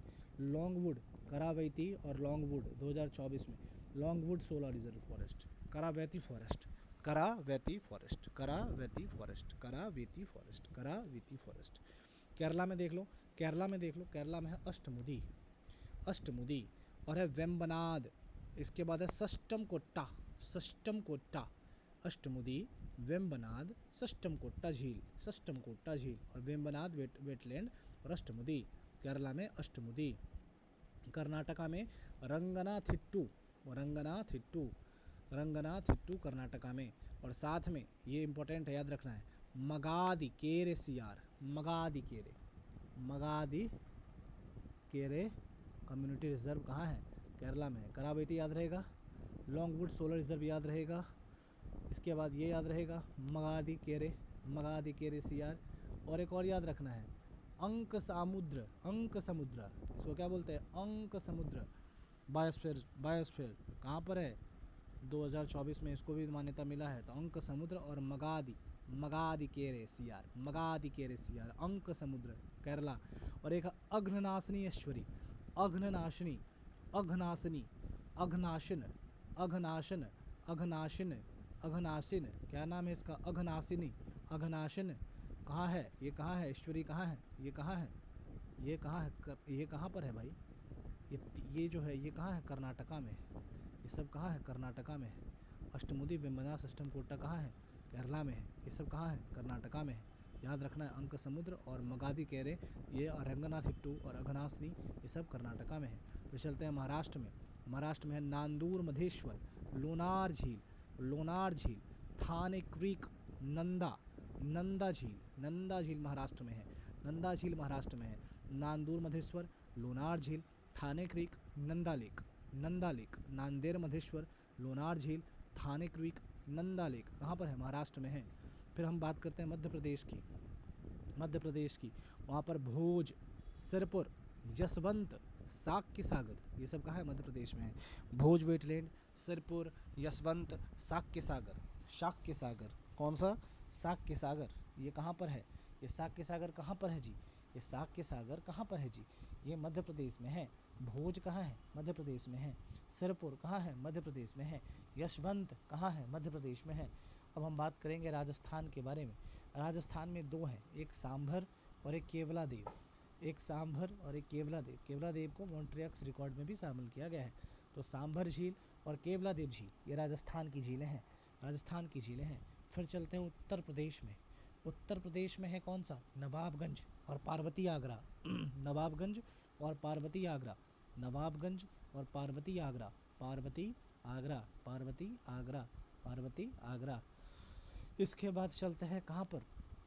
इसके बाद चलते हैं हम राजस्थान में कुछ और झीलें हैं जो हमें देख लेना चाहिए। नवाबगंज तो हो ही गया, पार्वती आगरा हो ही गया, हैदरपुर हो गया, समसपुर और शमन, समसपुर और शमन ये भी यूपी के अंदर ही है। तो समसपुर, शमन, हैदरपुर, नवाबगंज, पार्वती आगरा, ये सब उत्तर प्रदेश की क्या है? उत्तर प्रदेश के आर्द्रभूमि क्षेत्र हैं। हम अंत में बात कर रहे हैं हरियाणा की और पंजाब की और कह के ख़त्म करते हैं कहानी। अगर हम हरियाणा में जाते हैं तो हमें मिलेगा सुल्तानपुर और भिंडवारा। कौन सा मिलेगा? सुल्तानपुर और भिंडवारा, भिंडवारा, भिंडवारा, भिंडवारा, सुल्तानपुर और भिंडवारा। ये कहाँ मिलेगा? ये कहाँ मिलेगा? ये मिलेगा हरियाणा में। कहाँ मिलेगा? ये हरियाणा में। और पंजाब में क्या मिलेगा? पंजाब में क्या मिलेगा? पंजाब में मिलेगा आपको हरिके, हरिके, हरिके लेक, कृत्रिम वेटलैंड है ये। हरिके लेक क्या है? कृत्रिम वेटलैंड है, पंजाब में है। तो मिलेगा Kanjli, Kanjli lake, Ropar lake, Keshopur Miani community reserve, Keshopur Miani community reserve, Nangal, Nangal wildlife sanctuary, wildlife sanctuary. और सुल्तानपुर तो वहाँ हरियाणा में मिल गया था। इसके अलावा हम अंत में एक जो छूट गया वो गुजरात छूट गया है। तो गुजरात को करके ख़त्म करते हैं कहानी, गुजरात छूट गया था। तो गुजरात में कौन सा देख लीजिए, गुजरात में है नल सरोवर, खिजरिया, बथवाना, थोल झील, थोल झील, नल सरोवर, खिजरिया, बदवाना, थोल झील। तो क्या हम इसको याद कर पाए? चलिए फिर से एक बार देख लेते हैं इसको। जम्मू कश्मीर से शुरू करते हैं। वुलर झील, होकेराद्र भूमि, सुरनसर, मानेसर झील, हाईगम, सालबाग। हिमाचल प्रदेश में चंद्रताल, पोंगडेम, रेणुका। उत्तराखंड में आसन, उत्तराखंड में आसन, बिहार में कवरताल या कावर, असम में दीपोर, मणिपुर में लोकटक, त्रिपुरा में रुद्रसागर, पश्चिम बंगाल में सुंदरवन, मिजोरम में पाला, मिजोरम में पाला, ओडिशा में चिल्का, भितरकनिका, सतकोशिया, टम्पारा, अशुम्पा, अशुम्पा, टम्पारा, ओए टम्पारा, टम्पारा अशुम्पा, टम्पारा अशुम्पा। आंध्र प्रदेश में कोल्लेरू, आंध्र प्रदेश में कोल्लेरू, तमिलनाडु में point Calimere, Koonthankulam, gulf of Mannar, Vedanthangal, Udhaya Marthandapuram, Vellode, Chitrangudi, Vaduvur, Karaivetti, Longwood solar reserve forest.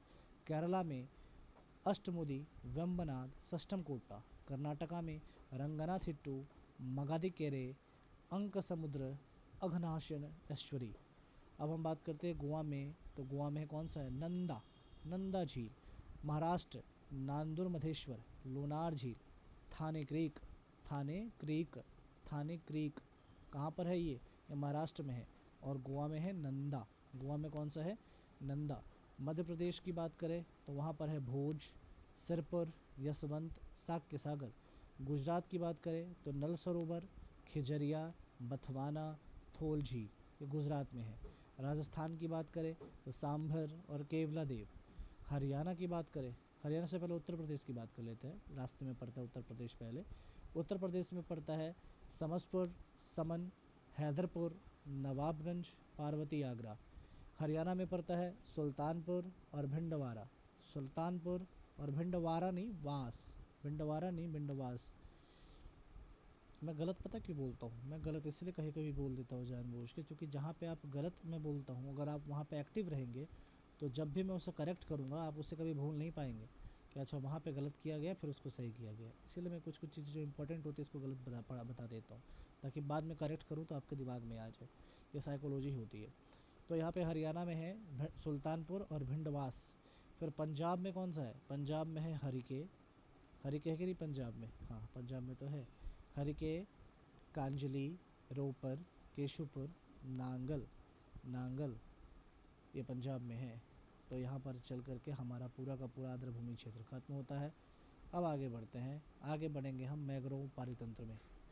Mangrove पारितंत्र में, यह आर्द्रभूमि खत्म हो गया, आर्द्रभूमि पारितंत्र। अब चलते हैं मैंग्रोव पारितंत्र में। किसमें चलेंगे अब हम? मैंग्रोव पारितंत्र में। क्या है मैंग्रोव पारितंत्र? इसको ज़रा देख लें, इसको ज़रा देख लें, मैंग्रोव पारितंत्र क्या है। What is the मैंग्रोव पारितंत्र? तो मैंग्रोव पारितंत्र क्या होता है ना, मैंग्रोव इकोसिस्टम क्या होता है, मैंग्रोव की चर्चा कर रहे थे। तो सामान्यतः वे वृक्ष जिनकी उत्पत्ति उष्णकटिबंधीय क्षेत्रों में होती है। ध्यान रखिए कि वैसे वृक्ष जिनकी उत्पत्ति कहाँ होती है? उष्णकटिबंधीय क्षेत्रों में होती है, वो मैंग्रोव पारितंत्र के उदाहरण है। इसका सर्वप्रथम उदाहरण जो है भारत का जो मलय क्षेत्र है उसमें पाया गया था। ये खारे पानी में, ताज़ा पानी में, दोनों ही स्थितियों में उग सकते हैं। इनकी सबसे बड़ी विशेषता होती है। अगर कभी यूपीएससी में ऐसे प्रश्न आए ये केवल खारे पानी में उग सकते हैं तो ये गलत होगा, ये केवल ताज़े पानी में उग सकते हैं, ये भी गलत होगा। तो saline and fresh water, saline plus fresh, ये दोनों में उग सकते हैं। इनकी विशेषताएं क्या होती हैं? इनकी विशेषताएं सबसे पहले तो यह है कि मैंग्रोव पौधे अस्थिर भूमि में उगते हैं। ध्यान रखिए, अस्थिर भूमि में उगते हैं मैंग्रोव पौधे। मोटी चिकनी पत्तियाँ इनकी होती हैं। इनकी कैसे होती हैं पत्तियाँ? मोटी और चिकनी होती हैं। वाष्पोत्सर्जन द्वारा पानी के उत्सर्जन को रोकने के लिए। क्यों होती हैं? क्योंकि ये वाष्पोत्सर्जन के द्वारा पानी को रोक सके, उसके उत्सर्जन को। लेकिन एक सबसे बड़ी दिक्कत ये होता है कि जिन स्थानों पर मैंग्रोव उगते हैं ना, वहाँ ऑक्सीजन की बहुत कमी रहती है, वहाँ ऑक्सीजन कम पाया जाता है। विश्व में पाए जाने वाले 4 मुख्य प्रकार हैं मैंग्रोव के, और वो कौन कौन से प्रकार हैं आइए उसको देख लेते हैं। पहला है लाल मैंग्रोव, दूसरा है काले मैंग्रोव, तीसरे हैं सफ़ेद मैंग्रोव, चौथे हैं वटन वुड मैंग्रोव। बटनवुड, कैसा नाम है देखो, बटनवुड मैंग्रोव। तो विश्व में पाए जाने वाले 4 ये मुख्य प्रकार हैं। पहला है लाल मैंग्रोव। लाल मैंग्रोव मतलब लाल मैंग्रोव मतलब लाल मैंग्रोव मतलब ये होता है कि इस श्रेणी के जो पौधे होते हैं बहुत अधिक खारे पानी को सहन करने की क्षमता रखते हैं। खारे पानी को सहन करने की क्षमता रखते हैं लाल मैंग्रोव।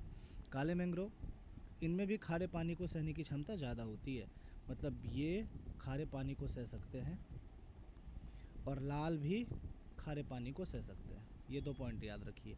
सफ़ेद मैंग्रोव जो होते हैं इनकी जड़ों तथा पत्तियों में विशेष प्रकार की बनावट पाई जाती है, विशेष प्रकार की बनावट होती है। अब वो बनावट कैसी होती है? अब सफ़ेद मैंग्रोव में पत्तियों के बनावटें अलग हो जाती है लाल और काले मैंग्रोव की अपेक्षा। बटनवुड मैंग्रोव क्या होते हैं? झाड़ी के आकार के पौधे होते हैं। जैसे जो पौधे होते हैं ना, जनरली झाड़ियाँ निकली होती हैं उन पौधों में। तो ठीक है, भारत में मैंग्रोव वनस्पति स्थल, देखिए ये इतना महत्व नहीं रखता, यूपीएससी से बहुत बहुत कम संभावना है कि प्रश्न बनाए। सबसे इम्पोर्टेंट जो है वो है ये। इससे जब मैंने पहला बार आपको जो पढ़ाया था कच्छ वनस्पति और राज्यों से तुलना की गई थी, आप पहला मेरे लेक्चर में देखेंगे, पहला जहाँ से लेक्चर शुरुआत हुआ था पार्ट 1 का, वहाँ पे सबसे पहला प्रश्न इसी से जुड़ा हुआ था, जिसको हम कच्छ वनस्पति या मैंग्रोव कहते हैं। भारत में मैंग्रोव वनस्पति स्थल कौन कौन से ज़रा देख लिया जाए और उनके नाम क्या है। पश्चिम बंगाल में देखिए, पश्चिम बंगाल में है सुंदरवन। सुंदरवन में 42.45%, देखिए कितना ज़्यादा मात्रा में यहाँ पर मैंग्रोव वनस्पतियाँ या कच्छ वनस्पतियाँ पाई जाती हैं। इसके बाद आता है उड़ीसा का स्थान। उड़ीसा में है भीतरकनिका, महानदी, स्वर्णरेखा, चिल्का। ये उड़ीसा में है, भीतरकनिका, महानदी, स्वर्णरेखा, चिल्का। याद रखिए इसको, भीतरकनिका, महानदी, स्वर्णरेखा, चिल्का। इसके बाद आंध्र प्रदेश में आते हैं तो कोरिंगा, कृष्णा, पूर्वी गोदावरी। कोरिंगा, कृष्णा, पूर्वी गोदावरी। इसके बाद हम आए जरा अंडमान निकोबार साइड देख लें तो यहाँ उत्तरी एवं दक्षिण अंडमान और निकोबार, नाम से ही वहाँ की कच्छ वनस्पतियों का नाम है। फिर जरा तमिलनाडु में आए तो यहाँ पे है पिछवरम, पीचवरम बोल दीजिए या पिछवरम बोल दीजिए। फिर है मुथुपेट, फिर है रामनद, फिर है पुलिकट, फिर है काजुवेली।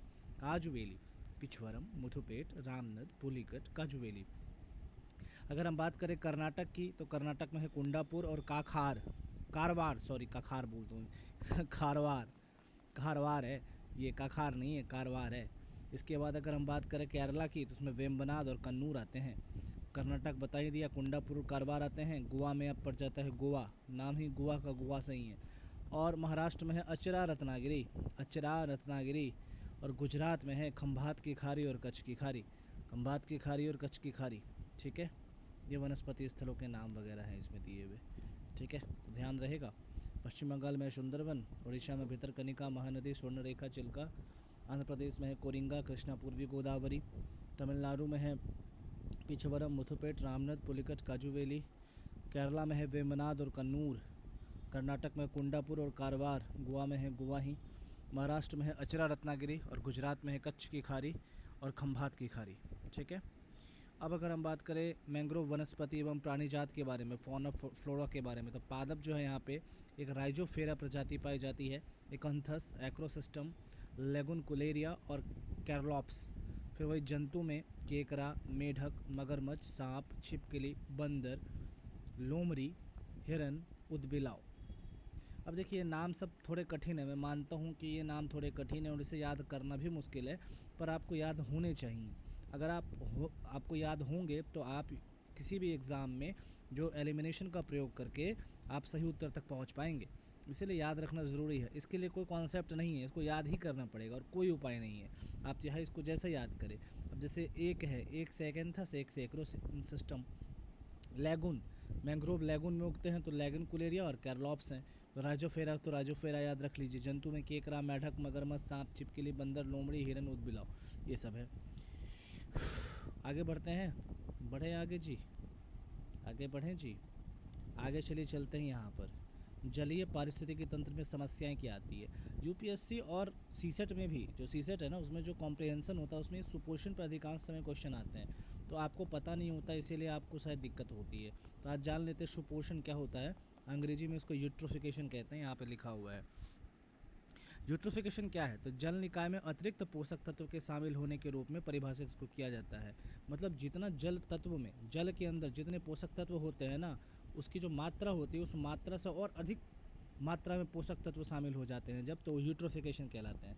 आपको तो लग रहा होगा ये बहुत अच्छी बात होती है भाई, जितना पोषक तत्व मिल जाए उतना अच्छा, लेकिन आपने पढ़ा होगा कहीं पर कि अति हर चीज़ में नुकसानदायक होती है। तो यहाँ भी जब जल निकाय में अतिरिक्त पोषक तत्व मिल जाते हैं तो वो भी जल निकायों के लिए नुकसानदायक होती है। और क्यों होती है, जरा आगे देख लेते हैं।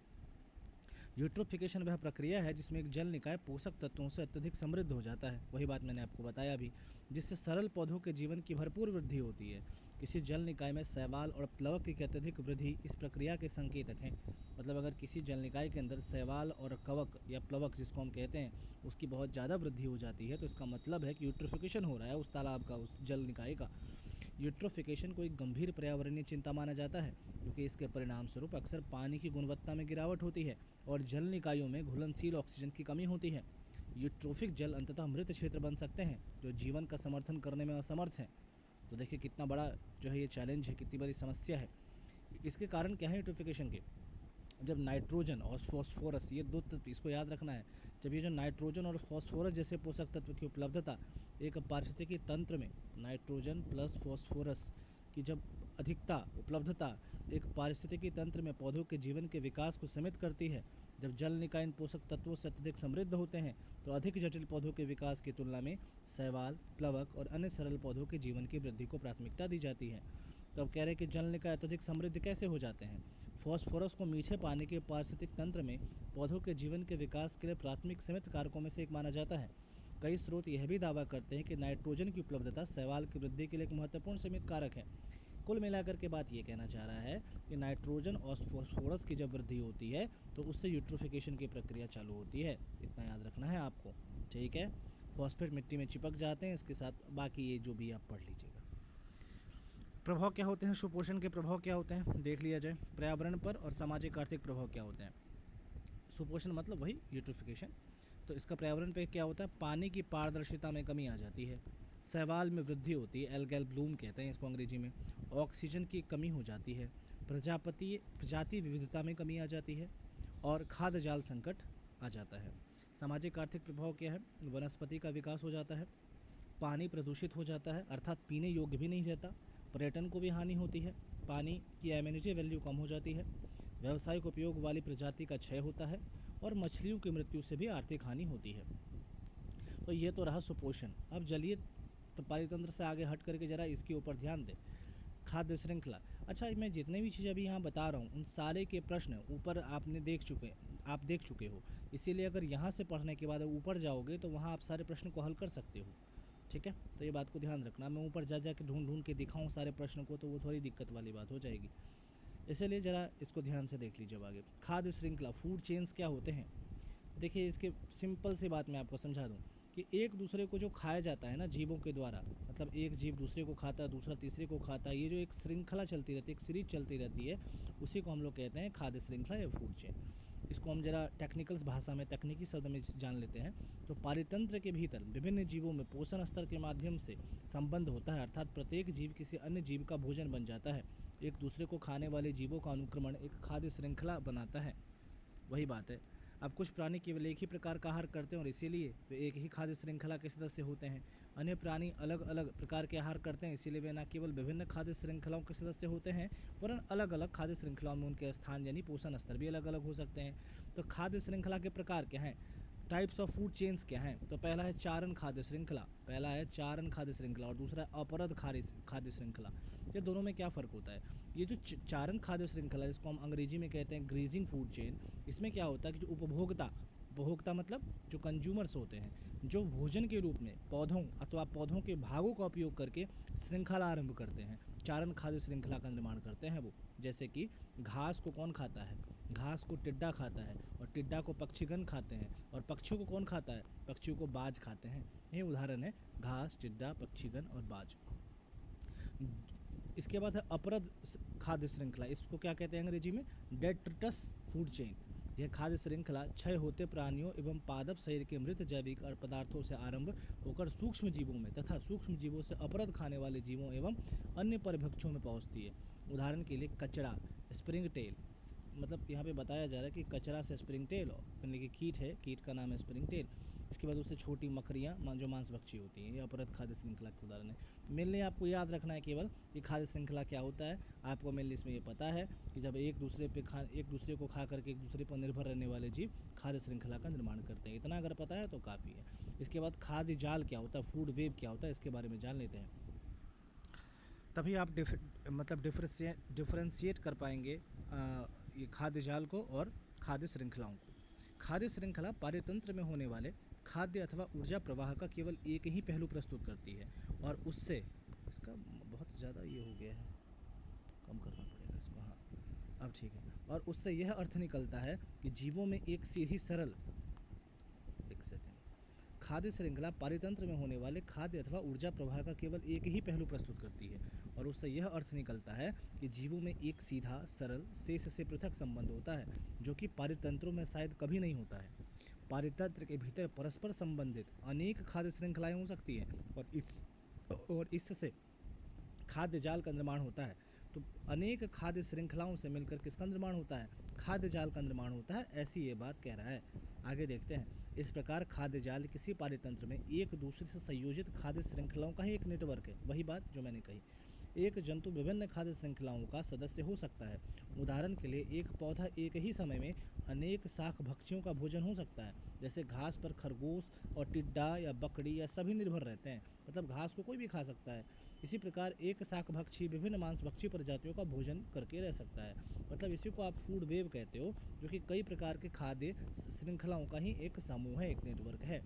जैसे यहाँ पे दिखाया हुआ है चित्र के माध्यम से कि हरे पेड़ पौधे हैं, इसको बकरी भी खाते हैं, फिर इसको खा करके ये सियार जिंदा रहता है, फिर इस सियार को खा करके ये शेर जिंदा रहता है। ऐसे ही पूरा बताया गया है। फिर इधर से ये जो चूहा है ये भी पेड़ पौधे को खा रहा है, ये खरगोश भी इसको खा रहा है। फिर इस चूहे को ये चूहा जो है फिर उल्लू से जुड़ा हुआ है, मतलब उल्लू भी पेड़ पौधे खा सकता है या चूहा को भी निपटा सकता है, ये भी एक बात हो सकता है। जंगली बिल्ली है जो चूहे को खा कर रहती है, ये बताया जा रहा है। इसके बाद सांप के बारे में बात की गई है। यही सब है। क्या इसमें आपको ये कोई बहुत बड़ा कॉन्सेप्ट तो है नहीं जिसमें आपको एक घंटा दे करके समझाया जाए, सिंपल है। अंग्रेजी में यहाँ पे लिखा हुआ है, जो अंग्रेजी वाले वो पढ़ लीजिए। A food chain is linear flow of energy and nutrients from one organism to another. This is called food chain. A food web can be termed as combination of many different food chain, and the relationship that exists between each organism is called food web. A food chain represents only one part of the food or energy flow and reflect a simple and isolated relationship. It shows all possible transfers of energy and nutrients. Food web provides more than one alternative for food to most organisms in ecosystem and therefore increases their chance of survival.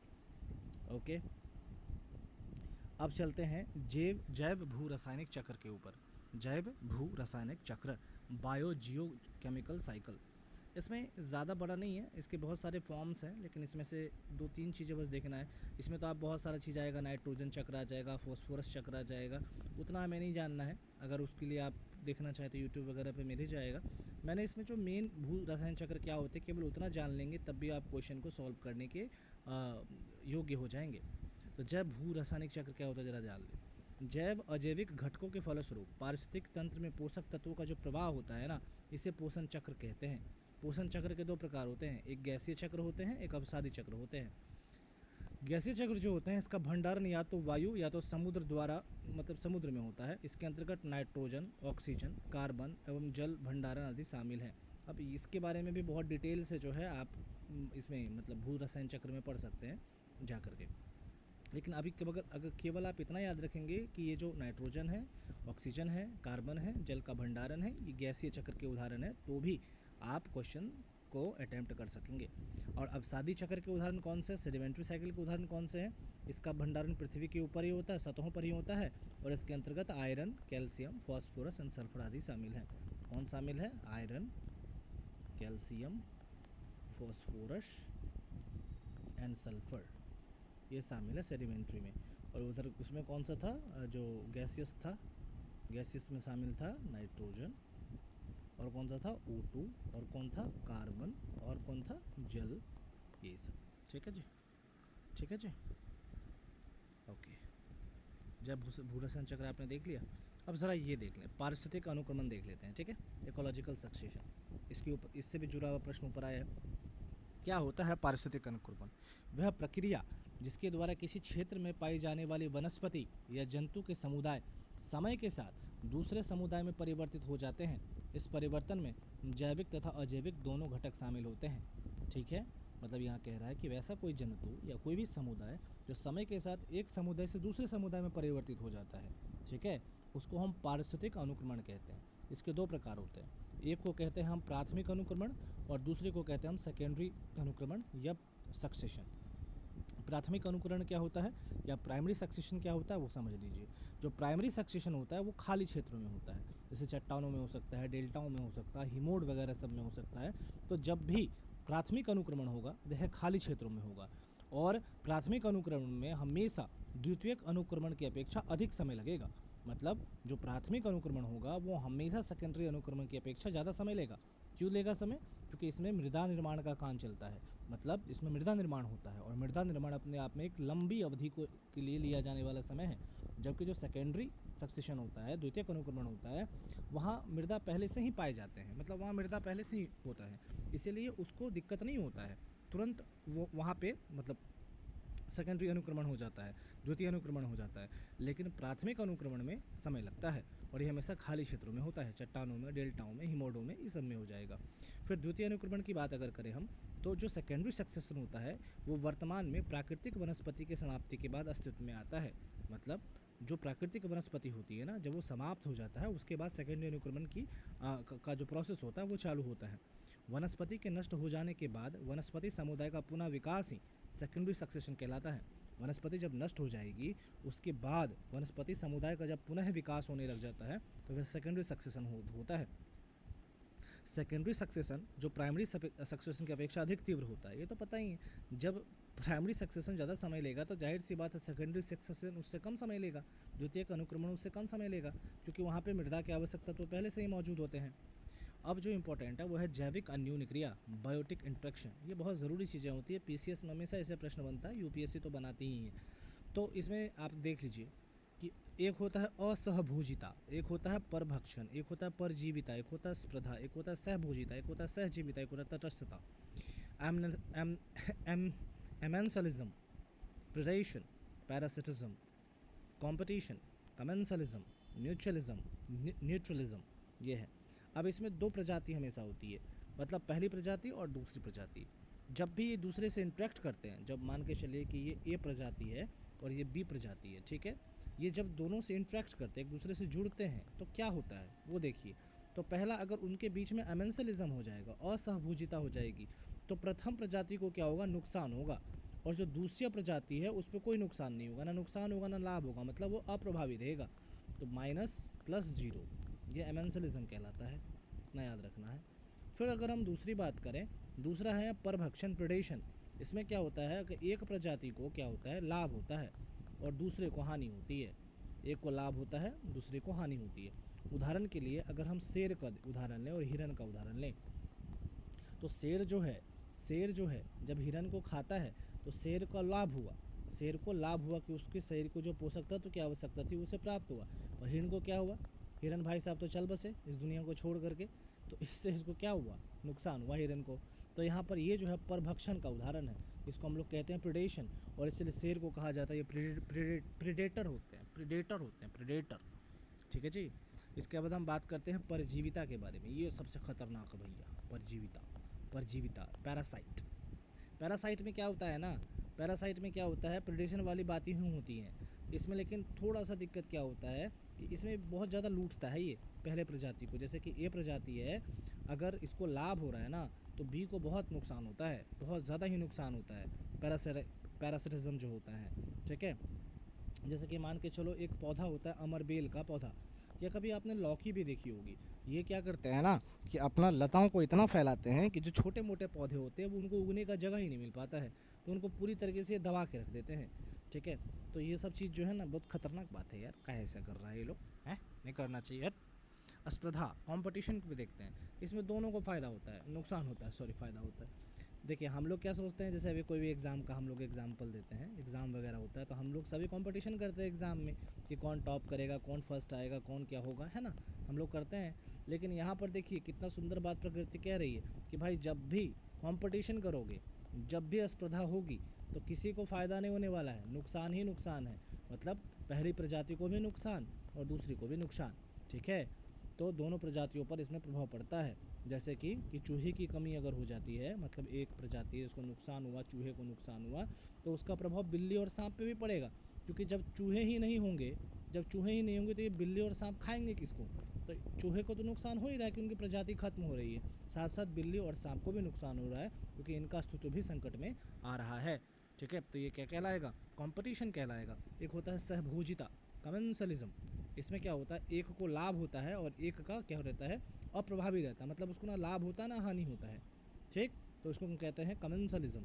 और mutualism क्या होता है? Mutualism में दोनों को लाभ होता है, इसीलिए कहते हैं ना कि हमेशा साथ साथ चलो, मिलकर काम करो। अगर एक प्रजाति दोनों एक दूसरे मिल कर के काम करेंगे ना, एक दूसरे के साथ मिल के काम करेंगे, तो वह म्यूचुअलिज्म के उदाहरण है, सहभोजिता के उदाहरण है, या सहजीविता के उदाहरण है। और जब सहजीविता होती है ना, तो वो हमेशा लाभ में रहेंगे। तो एग्जाम्पल लाइकेंस जो होते हैं, लाइकेंस के उदाहरण है, वो सहजीवी होते हैं, इसीलिए वो हमेशा लाभ में होते हैं।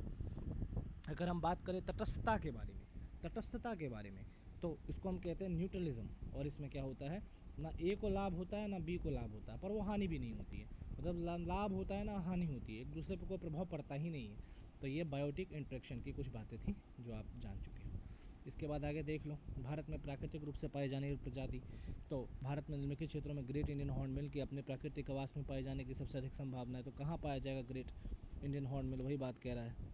तो आपको याद रहे कि इस तरह के जो बर्ड हैं ग्रेट इंडियन हॉर्नबिल, ये पश्चिमी घाट में पाए जाते हैं। बाकी ऊपर में मैंने भारत में प्राकृतिक रूप से कौन कौन सी प्रजाति पाई जाती है उसके बारे में तो जानकारी दे ही दी है, लेकिन जो बच गया है उसके बारे में आप करंट से जान सकते हैं।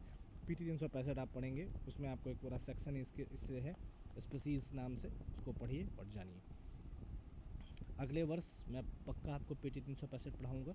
इस साल मैं कोशिश कर रहा हूँ पहले स्टैटिक ख़त्म करूँ। भारत की वनस्पतियाँ देख लिया जाए यहाँ पे, ये भी मॉडर्न करंट से ही आता है, लेकिन प्रश्न देख लीजिए। प्रश्न से आपको समझ में आएगा कि यूपीएससी के प्रश्न की प्रकृति क्या होती है, यूपीएससी कैसे प्रश्न बनाता है, ये आपके समझ में आएगा। समाचारों में कभी कभी दिखाई देने वाले रेड सेंडर्स के संदर्भ में निम्नलिखित कथनों पर विचार कीजिए। यह दक्षिण भारत के एक भाग में पाई जाने वाली एक वृक्ष प्रजाति होती है। यह दक्षिण भारत के उष्णकटिबंधीय वर्षावन क्षेत्रों की अति महत्वपूर्ण वृक्षों में से एक है। अब पूछ रहा है कि उपरोक्त कथन में से कौन सा कथन सही है। तो अगर रेड सेंडर्स के बारे में आप पढ़ेंगे तो आपको पता चलेगा कि दक्षिण भारत में पाई जाने वाली एक प्रकार की वृक्ष प्रजाति है, ठीक है। तो ये एक है इसमें, बाकी यहाँ पे इसकी व्याख्या है, आप चाहें तो उसको देख सकते हैं, ठीक है। बाकी इसके बारे में आप करंट से पढ़ सकते हैं। विश्वव्यापी पहले हैं पारतंत्र एवं जैव विविधता अर्थतंत्र नामक पहल के संदर्भ में कथनों में से कौन सा कथन सही है। तो इसको तो मैं अगर बनाऊंगा तो इसको कैसे बनाऊंगा, इसमें एलिमिनेशन से बनाता मैं इसको, क्योंकि अगर मैं एग्ज़ाम में बैठता तो मैं ये देखता कि एक पहल है जिसकी मेज़बानी UNEP, IMF और विश्व आर्थिक मंच करते हैं। तो यहाँ पर UNEP, IMF और विश्व आर्थिक मंच की अगर बात हो रही है, अगर UNEP, IMF और विश्व आर्थिक मंच की बात है, तो यूपीएससी जनरली क्या करती है ना कि जो फैक्ट देती है वो गलत देती है, फैक्ट गलत देती है। तो अगर मैं एक को एलिमिनेट करूँगा तो A और D दोनों एलिमिनेट हो जाएंगे, फिर बचेंगे C और B। उसमें मैं ये देखूँगा कि 3 तो दोनों में है, तो 3 की संभावना सही होने की ज़्यादा है, पर 2 पे मेरा विसारक गोल है। तो एक विश्वव्यापी पहल है जो जैव विविधता के आर्थिक लाभों के प्रति ध्यान आकर्षित करने पर केंद्रित है।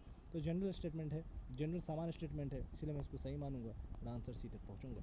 तो इस तरह से एलिमिनेशन का भी प्रयोग किया जाता है। बाकी इसके लिए जो हर साल यूपीएससी में जो है ये करंट अफेयर्स ज़्यादा क्वेश्चन आते हैं एनवायरनमेंट में, इसीलिए इसके लिए आप करंट का सहारा लीजिए, ठीक है। आगे बढ़ते हैं।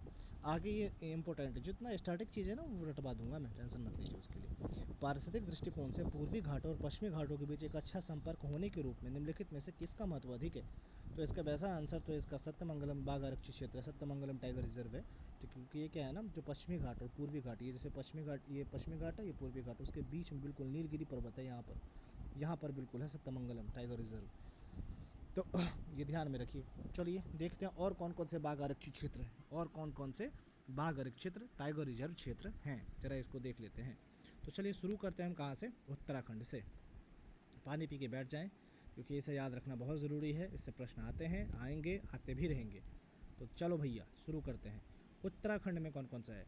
तो पहला है Jim Corbett national park, Jim Corbett national park, याद रखोगे, जिम और राजाजी और राजा जी, मोरे राजा जी, जिम कॉर्बेट और राजा जी, जिम कॉर्बेट और राजा जी, जिम कॉर्बेट और राजा जी। कहाँ है जी? उत्तराखंड में है जी। कहाँ है जी? उत्तराखंड में है जी। फिर उत्तर प्रदेश में कौन सा है? दूधवा। कितनी बार तो पढ़ चुके हो, कहाँ कहाँ पढ़े इसको याद करो, नेशनल पार्क में भी पढ़ चुके हो उसको, ठीक है। दूधवा, पीलीभीत, रानीपुर, दूधवा, पीलीभीत, रानीपुर। तो देखो ये याद रखना, क्योंकि 2022 में जो है ना, इसको बाघ आरक्षित क्षेत्र का दर्जा दिया गया। तो जो भी टाइगर रिजर्व जो 2020 के बाद से टाइगर रिजर्व बने हैं, 2020 के बाद से जो टाइगर रिजर्व बने हैं, उनको याद रखना तो बहुत ज़रूरी है, उनको तो भूलना ही नहीं है। बाकी ये सब भूल जाओ, जिम कॉर्बेट फॉर्बेट, कि ये टाइगर रिजर्व है कि नहीं, ऐसे ये बहुत ज़रूरी है याद रखना, क्योंकि ये जो है उत्तराखंड और भारत का सबसे पहला टाइगर रिजर्व है। हमने सॉरी नेशनल पार्क हमने पढ़ा भी था उस चीज़ को, लेकिन ये साथ में टाइगर रिजर्व भी है, जिम कॉर्बेट और राजा जी, ये दो। लेकिन जो ये रानीपुर है ना, इसे याद रखना मतलब मैंडेटरी है, मतलब इसको गांठ बांध के रख लो अपने पास में, रानीपुर टाइगर रिजर्व। इसके बाद हम चलते हैं बिहार की तरफ, तो बिहार में है वाल्मीकि टाइगर रिजर्व, वाल्मीकि वाल्मीकि ओए वाल्मीकि जी। अरुणाचल प्रदेश में है नामदफा, पाके, कैमलोंग। अब ये कैमलोंग जो है 2017 में है, ये पाकई, कई बार पाकुई भी कह देते कई लोग इसको, पखुई। और नामदफा तो कितनी बार आप जान चुके हैं, नामदफा, माउलिंग, ये सब याद करो कहाँ पर है, याद करो कहाँ है ये? असम में देख लो, असम में है नामेरी, काजीरंगा, मानस, औरंग। हमने इसके अलावा भी बहुत सारा पढ़ा हुआ है ना हमने, याद करो हमने और कौन कौन से नेशनल पार्क में पढ़े हैं। नामेरी पढ़ा है, काजीरंगा पढ़ा है, मानस पढ़ा है, औरंग पढ़ा है, और कौन कौन से पढ़े हैं वो भी याद कर लो याद कर लोगे ना, याद कर लेना। और ये सब जो है क्या है, टाइगर रिजर्व है। इसके अलावा हम चलते हैं मिज़ोरम में है दम्फा, मिज़ोरम में कौन सा है? दम्फा। और झारखंड में कौन सा है? तो पलामू, पलामू झारखंड में। पश्चिम बंगाल में कौन सा है? पश्चिम बंगाल में सुंदरबन और बुक्सा,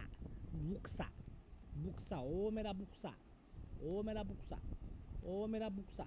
जलदापारा याद है? क्या? जलदापारा, सिंगलीला याद है क्या? सिंगलीला कहाँ याद है क्या? जलदापारा, सिंगलीला याद है? नहीं है याद, कोई बात नहीं, याद कर लो। इसके अलावा उड़ीसा में है शमलीपाल और सतकोशिया।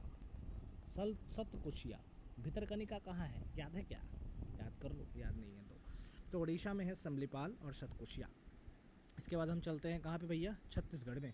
और छत्तीसगढ़ में इंद्रावती, उदंती, अचानक मार अचानक, नहीं हमने पढ़ा है अचानक मार के बारे में, कहाँ पढ़ा? एमपी में पढ़ा था एक बार। और इस साथ में चूँकि मैंने बताया था छत्तीसगढ़ के कुछ जिला अंबिकापुर वगैरह उस साझा करते हैं, तो अचानक मार इसीलिए इधर भी है अचानक मार। और गुरु घासीदास, ये तो किसको याद नहीं रहता? गुरु घासीदास सबको याद रहता है, गुरु घासीदास। इसके बाद हम चलते हैं तेलंगाना में, और तेलंगाना में है कवाल और अमरावद। आंध्र प्रदेश में हम चलते हैं तो नागार्जुन सागर श्रीशैलम। और तमिलनाडु में है कौन सा ब्रो? तमिलनाडु में है अन्नामलाई, मुदुमलाई, सत्यमंगलम, कलक्कड़, मंडनथुरई, कलक्कड़, सत्यमंगलम, मुदुमलाई, अन्नामलाई। याद रहेगा? नहीं रहेगा? चलो फिर से चालू करते हैं। उत्तराखंड में हमने पढ़ा था जिम कॉर्बेट, राजा जी। उत्तर प्रदेश में हमने पढ़ा दूधवा, पीलीभीत, रानीपुर। बिहार में हमने पढ़ा वाल्मीकि जी। अरुणाचल प्रदेश में हमने पढ़ा नामदफा, पाके, खामलांग। असम में हमने पढ़ा नामेरी, काजीरंगा, मानस, ओरांग। मिजोरम में हमने पढ़ा दम्फा। झारखंड में पढ़ा पलामू। पश्चिम बंगाल में पढ़ा सुंदरबन और बुक्सा। इसके बाद उड़ीसा में हमने पढ़ा शमलीपाल। इसके बाद हमने पढ़ा सतकोशिया। इसके बाद तेलंगाना में पढ़ा, तेलंगाना में नहीं छत्तीसगढ़ में पढ़ा हमने, क्या पढ़ा? इंद्रावती, उदंती, अचानकमार, गुरु घासीदास। तेलंगाना में पढ़ा कवाल, अमरावद। आंध्र प्रदेश में पढ़ा नागार्जुन सागर श्रीशैलम। तमिलनाडु में हमने पढ़ा अन्नामलाई, मुदुमलाई, सत्यमंगलम, कलक्कड़, मंडनथुरई। कौन सा पढ़ा हमने? पहला हमने पढ़ा अन्नामलाई, फिर पढ़ा हमने मुदुमलाई, फिर हमने पढ़ा सत्यमंगलम, फिर हमने पढ़ा कलक्कड़, फिर हमने पढ़ा मुंडनथुरई। अन्ना, मुदु, ओ सत्य, ओ कलक्कड़, ओ मुंडनथुरई। याद रहेगा ना भाई? अच्छा ठीक है, याद रहेगा। केरला में पेरियार और पेराम्बिकुलम। कितनी बार तो आप लोग पढ़ चुके हो, अब याद नहीं रहेगा तो कब याद रहेगा? पेरियार में है पेराम्बिकुलम, तो केरल में है पेरियार और पेराम्बिकुलम। आगे बढ़ के हम चलते हैं कर्नाटका में, और वहाँ पर है बांदीपुर, नागरहोल और काली। बांदीपुर, नागरहोल, काली, ओ काली माता कर्नाटक में हो काली माता। महाराष्ट्र में मेलघाट, ताडोबा अंधारी, पेंच 2 सह्याद्री बोर। याद रखना है, मेलघाट, ताडोबा अंधारी, पेंच 2 सह्याद्री बोर। और साथ में मध्य प्रदेश में है कौन सा, कान्हा, पेंच, पन्ना, संजय ढुबरी, वीरांगना दुर्गावती। ये जो वीरांगना दुर्गावती है ये 2023 के अंदर टाइगर रिजर्व का हिस्सा बना है और इसीलिए बहुत महत्वपूर्ण है। तो अगर पूछ दिया जाए कि वीरांगना दुर्गावती टाइगर रिजर्व कहाँ पर है, तो महाराष्ट्र के अंदर आता है। महाराष्ट्र के अंदर आता है, महाराष्ट्र के अंदर आता है नहीं, कहाँ आता है, मध्य प्रदेश के अंदर आता है। कहाँ आता है, मध्य प्रदेश के अंदर में आता है। कहाँ आता है, मध्य प्रदेश के अंदर में आता है। याद रहेगा ना। राजस्थान में देख लो, राजस्थान में है रणथंभौर, सरिस्का, मुकुंदरा हिल्स, रामगढ़ विषधारी, धौलपुर करौली। याद रखना, धौलपुर करौली, रणथंभौर, सरिस्का, मुकुंदरा हिल, रामगढ़ विषधारी 2022 में बना है। और धौलपुर करौली, धौलपुर करौली कहाँ पर है, राजस्थान में है। कहाँ पर है, राजस्थान में है। कहाँ पर है, महाराष्ट्र में है क्या, एमपी में है क्या, नहीं जी, राजस्थान में है जी। धौलपुर करौली और रामगढ़ विषधारी कहाँ है जी, राजस्थान में है जी। तो याद रहेगा, याद रहेगा, याद रहेगा, नहीं रहेगा याद तो फिर से देख लेते हैं क्या क्या हमने पढ़ा है। हमने पढ़ा उत्तराखंड में कौन सा, जिम कॉर्बेट, वाजाजी, दुधवा। हमने पढ़ा उत्तर प्रदेश में पिलीभूत, दुधवा, रानीपुर। हमने पढ़ा बिहार में वाल्मीकि। हमने पढ़ा अरुणाचल प्रदेश में नामदफे, पक्का, कामलांग, नामदफे, पक्का, कामलांग, पक्का, ओए पक्का, पक्का। असम में पढ़ा हमने नामेरी, काजीरंगा, मानस, औरंग। मिजोरम में हमने पढ़ा दम्फा। पश्चिम बंगाल में हमने पढ़ा कौन सा, पश्चिम बंगाल में कौन सा पढ़ा जी, सुंदरबन बुक्सा पढ़ा। झारखंड में हमने कौन सा पढ़ा जी, पलामू पढ़ा। मिजोरम में हमने पढ़ा कौन सा जी, दम्फा। उड़ीसा में सिमलीपाल, सतकोशिया। छत्तीसगढ़ में इंद्रावती, उदंती, अशनकमान, घासीदास। तेलंगाना में कवाल और अमरावती। आंध्र प्रदेश में नागार्जुन सागर, शिवशैलम जी। तमिलनाडु में अनामलाई, मुदुमलाई, सतमंगलम, कलक्कर, मुंडनथुरई। केरला में पेरियार और पेरम्बिकुलम। कर्नाटका में ओ कालीमाता, नागरहोल, बांदीपुर। महाराष्ट्र में मेलघाट, ताडोबा अंधारी, पेंच 2 सह्याद्री बोर। मध्य प्रदेश में कान्हा, पेंच, पन्ना, संजय ढुबरी, वीरांगना दुर्गावती। राजस्थान में धौलपुर करौली, रामगढ़ विषधारी, मुकुंदरा, सरिस्का, रणथंभौर। याद हो जाएगा, नहीं हो जाएगा तो भूल जाओ, याद नहीं होगा तो। बाघ संरक्षण के लिए किए गए प्रयास है कुछ, ठीक है। हालांकि ये सब आपको करंट में मिलेगा, थोड़ा बहुत मैंने इंपॉर्टेंट जो लगा था मैंने यहाँ पे लिखा था, उसको मतलब कॉपी पेस्ट चिप दिया था, आप देख लो। बाकी ये आपको विजन में मिल जाएगा, विजन के PT 365 में ये सब चीज़ें मिल जाएंगी और यहाँ से ज़्यादा डिटेल में मिलेंगी। ये सब करंट के हिस्से हैं तो वहाँ से पढ़ोगे तो ज़्यादा अच्छा है। तभी देख लो, बाघ स्थानांतरण परियोजना है, पहली अंतर्राज्यीय बाघ स्थानांतरण परियोजना ये विफल हो गई है। 2018 में NTCA द्वारा, राष्ट्रीय बाघ संरक्षण प्राधिकरण द्वारा इसकी शुरुआत हुई थी। इसके तहत 2 भागों के राज्य से दूसरे राज्य में स्थानांतरित किया गया, ठीक है। इसके बाद ग्लोबल टाइगर रिकवरी प्रोग्राम है एक। यह रिपोर्ट जो है वो बाघों की आबादी की 60% वृद्धि को दर्शाया है इसमें, और ये इसका लक्ष्य है कि 2022 तक वनों में बाघों की संख्या को दोगुना करना इसका लक्ष्य है। इसके अलावा जो है इस पहल का फ्रेमवर्क 2010 में सेंट पीटर्सबर्ग घोषणा पत्र के माध्यम से ग्लोबल टाइगर इनिशिएटिव के तहत विकसित हुआ है। 2022 में GTRP 2.0 लॉन्च किया गया है, इसे 2034 के लिए लॉन्च किया गया है। प्रोजेक्ट चीता है। प्रोजेक्ट चीता क्या है, अगले 5 वर्षों में देश के अलग अलग राष्ट्रीय उद्यानों में कम से कम 50 चीतों का पुनर्वास किया जाएगा, जिसमें से अधिकतर चीते दक्षिण अफ्रीका से लाए जाएंगे। इसका कार्यान्वयन भी NTCA ही कर रहा है। इसका वित्त पोषण कौन कर रहा है, तो कैंपा से प्राप्त हो रहा है। कैंपा क्या है, प्रतिपूर्ण वनीकरण कोष प्रबंधन योजना प्राधिकरण, 2018 में आया था आई थिंक सो, याद रख लेना, नहीं याद रखोगे तो भी कोई दिक्कत नहीं। उद्देश्य है भारत में चीतों को फिर से बसाना। 1952 में चीता को भारत में विलुप्त घोषित कर दिया गया था, विलुप्त हो चुके हैं ये। अब आगे की जो भी प्रगति है यहाँ पर वो आप देख सकते हो, नहीं देखना है तो छोड़ दो, कोई दिक्कत नहीं है। फिर अफ्रीकी चीता, और अफ्रीकी चीता के बारे में जान लो, ये बहुत इंपॉर्टेंट चीज़ है। साइट्स का परिसिस्टेक में शामिल है, इसकी स्थिति एशियन में वल्नरेबल है, एशियाई का क्रिटिकली इंजर्ड है। ये एक फ्लैगशिप प्रजाति के साथ साथ अम्ब्रेला भी है। अब फ्लैगशिप क्या होता है इसके बारे में लिखा हुआ है, एक निर्धारित प्रयास के साथ साथ किसी मुद्दे, अभियान या पर्यावरण संबंधी उद्देश्य के लिए एक एम्बेसडर, आइकन या प्रतीक के रूप में उपयोग हेतु चुने जाने वाली प्रजाति को कहते हैं। अफ्रीकी चीते की विशेषताएं क्या है, यह दुनिया के सबसे तेज दौड़ने वाला स्तनधारी है। यह 80 से 128 किलोमीटर प्रति घंटा की गति से दौड़ता है। ये दिनचर होते हैं, मतलब दिन में शिकार करता है। ये कौन, अफ्रीकी चीता, रात में नहीं जाता, दिन में। और बिग कैट जो होते हैं, बिग कैट मतलब जो शेर, बाघ, तेंदुआ, जगुआर होता है, उसके तरह चीते दहाड़ते नहीं है, नहीं करता है ये लोग, ठीक है। ये पगला नहीं है, ये दहाड़ता नहीं है। इसका गर्भकाल 93 दिनों का होता है। मुख्यतः 3 तरह के सामाजिक समूह में रहता है, मादा, उनके शावक, नर समूह और एकल नर में। बाकी यहाँ पे बताया गया है कि मतलब कहाँ कहाँ क्या क्या पाए जाते हैं अफ्रीकी चीते। एशियाई चीते के बीच में तुलना दी गई है, इसको देखना है देख लेना। वितरण में तुम देख ही रहे हो, अफ्रीका महाद्वीप में अफ्रीकी चीता है तो नाम ही तो अफ्रीका में पाया जाएगा। एशियाई चीता है तो ईरान के केवल कुछ गिने चुनों में बचे हुए हैं। शारीरिक विशेषताएं क्या होते हैं, तो देख लो, ये देखो, ये बगला को देख लो, ये बगुला देखो, ये देखो, ये शारीरिक विशेषता देख लो, इसका भी देख लो शारीरिक विशेषता। क्या विशेषता देख रहे हैं इसका, इसका ये विशेषता है कि एशियाई चीते की तुलना में ये आकार में बड़े होते हैं और शरीर बहुत बड़ा तथा पैर और गर्दन मजबूत होते हैं। और ये थोड़े छोटे पतले होते हैं, गर्दन काफ़ी छोटी और पतली और पैर भी पतले होते हैं। किसका, एशियाई चीता का। आहार कैसा होता है, विशाल प्रयावास के कारण आहार में इनका विविधता होता है, जबकि इनका आहार का सीमित स्रोत होता है एशियाई हाथी का। बाकी यहाँ पे लिखा हुआ है अफ्रीकी चीता, एशियाई चीता, देख लो। एनटीसी क्या है, एनटीसी के बारे में पढ़ लो। एमओएफसीसी के अंतर्गत एक सांविधिक निकाय है, वन्यजीव अधिनियम 1972 के तहत कार्य करता है। इतना याद रख लोगे काफ़ी रहेगा। तो यूपीएससी पूछ देगी 1986, तो मार के मत आ जाना। 1972 के तहत कार्य करता है कौन, कौन, राष्ट्रीय बाघ संरक्षण, NTCAG। Okay okay bro, okay. चलो वैश्विक पहले क्या है, वैश्विक पहले क्या है ये सब देख लो। मतलब ये ट्रैफिक हमने आपको पढ़ाया था ना, ट्रैफिक एक पढ़ाया था ना, उसी से जुड़ा हुआ क्वेश्चन है, पढ़ लेना बाद में अपने से देख के, क्या ही बताऊँ। अब आ गया है मेन टॉपिक, अब आ गया है कौन सा टॉपिक भाई, मेन टॉपिक, जिसको हम कहते हैं पर्यावरणीय प्रदूषण। अब बताइए इसे कब करना है, आप बताइए इसे कब करना है। कितना बचा हुआ है भाई, ज़रा देख लो, मैं ज़्यादा नहीं है, बस ये पर्यावरण प्रदूषण करोगे बस कलकत्ता में। इसके बाद इसको अगर कल के लिए बोलोगे तो कल कर लिया जाएगा। चलो इसको कल ही करते हैं, ठीक है जी। ओके बाय, ध्यान रखो अपना।